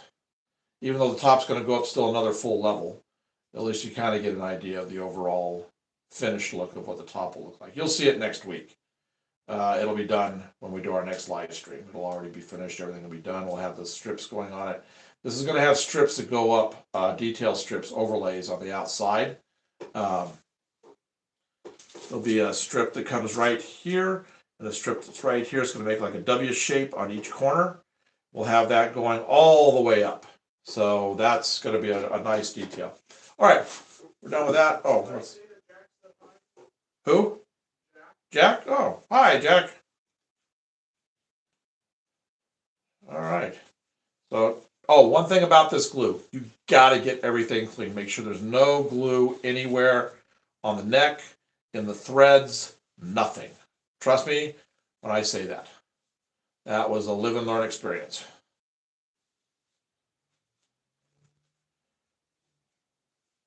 I was still able to use the bottle I had, but it was a mess and I was having to drill holes to get the glue to come out. So just be sure you have that done.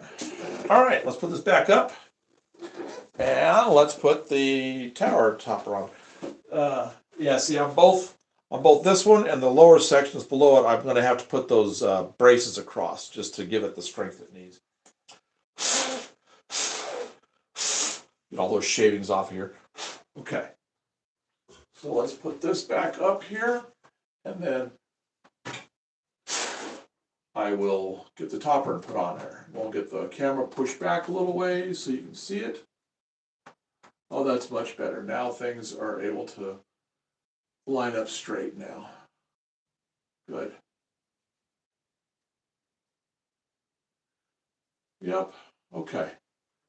So let's see how that looks. That looks good. All right, I'll put the camera back and then we'll put the topper on. Oh, here's the, here it is. Here's the Homer Simpson thing. If you want it, just let me know. I'll make you a copy if you decide you want to have that graffiti, the stencil for the graffiti. Okay, so here is where we're at and what we're working on. So braces are now all inside this part right here. That's what we were just doing. Come on. There we go. Okay, so let's put the topper on it and see how it looks. Even though this is not where the topper goes, you're going to get an idea of the overall look.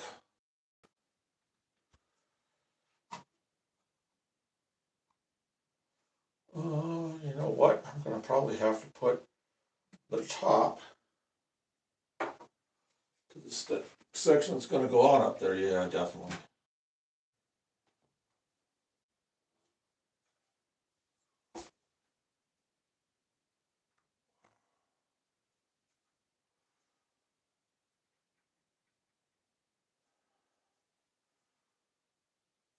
Okay.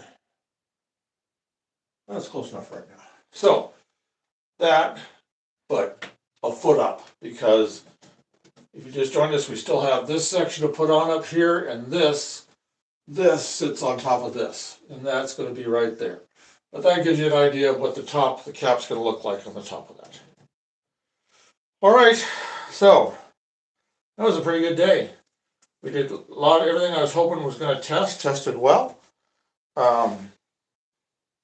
All the road bed was cleared out, so I didn't have any derailments there. That looked really good.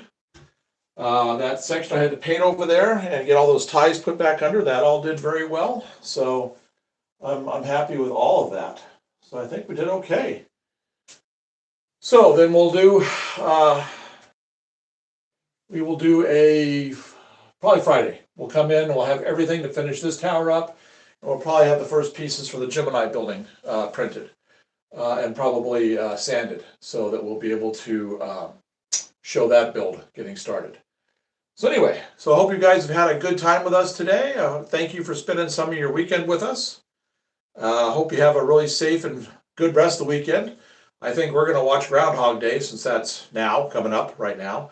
I generally watch that every year this time of year. They filmed it. They filmed that movie not too far from us, just down the road about 30 miles. Have yet to be there during the ground because they still do the celebration like they do in Punxsutawney, but they do it there. I think that's Union. No, Woodstock, in Woodstock, Illinois. But they have their own little groundhog and everything. Someday we'll get down there and be part of the festivities, but going to watch the movie today probably or tomorrow at the latest. So that's what's on our plans. Plus, next, going to start the ballasting now that everything is fine. I want to get this inside track. Start working on that ballasting. I'm happy about that. So we'll be doing that. So we will be getting together again. If you have any interest in the towers, when we get to that stage in another couple of weeks, let us know, and we will we'll work out a deal with you on a trade. But otherwise, thanks again for being here. And I hope you're staying safe and the weather's decently wherever you're at. It's starting to get better here finally. So we will.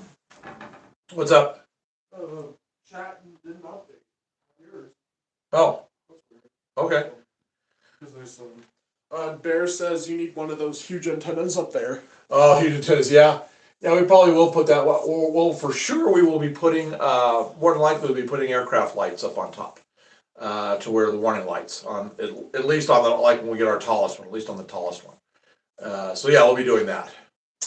Let's see. Eugene says hi. Hey, Eugene. Arsky says I always have fun here. Good, glad. Eugene says I subscribed to your channel, gave you the thumbs up today. Oh well, thank you, Eugene. That's a very appreciated because it really helps with the algorithms and getting it out to people, getting it liked and subscribed. Crochet Lady says enjoyed your busy session. Stay warm and see you next time. Well, thank you. You too. Yeah, stay warm, everybody, and stay safe, especially with all the ice that's going on and everything. So, hope you have a good, safe week. And like I said, probably Friday we will do the rest of the build, but then we'll be here next weekend also. Outlaw says great video. Greetings from Joliet, Illinois. Oh, you're not far from us. That's well. Thank you. Glad you enjoyed it. I'm glad you were here. Arsky says it's warmed up to 54 degrees now. 54 degrees. I think we were supposed to get like 22 today, which is still way below average, but we're getting there. So, all right. All right. So again, thank you everyone. And if, like I said, if you have time, go watch some of our other videos under the actual video section. That'll really help us out. And if you like any of them, put a like on them, comment on them, whatever you'd like to do. And again, thank you to everybody that has donated. It's really helped between the gifts and the chats and the memberships. It's really helped us go along because we put all of it right back into it. So again, thank you everyone. Well, Michael says hi from Raleigh, North Carolina. We finally got some snow. Oh, well, hi, Michael. Well, I'm sorry you just tuned in right here at the end, but you can always go watch this. It'll be archived here fairly shortly. And you can see what we did. We worked on track today. We built some buildings. We did a bunch of test running. We did all kinds of stuff. So we'll have another good session on Friday and the next Sunday again. All right, everyone. Well, you take care and have a great week. And we'll see you sometime in the next 5 to 7 days. Thanks.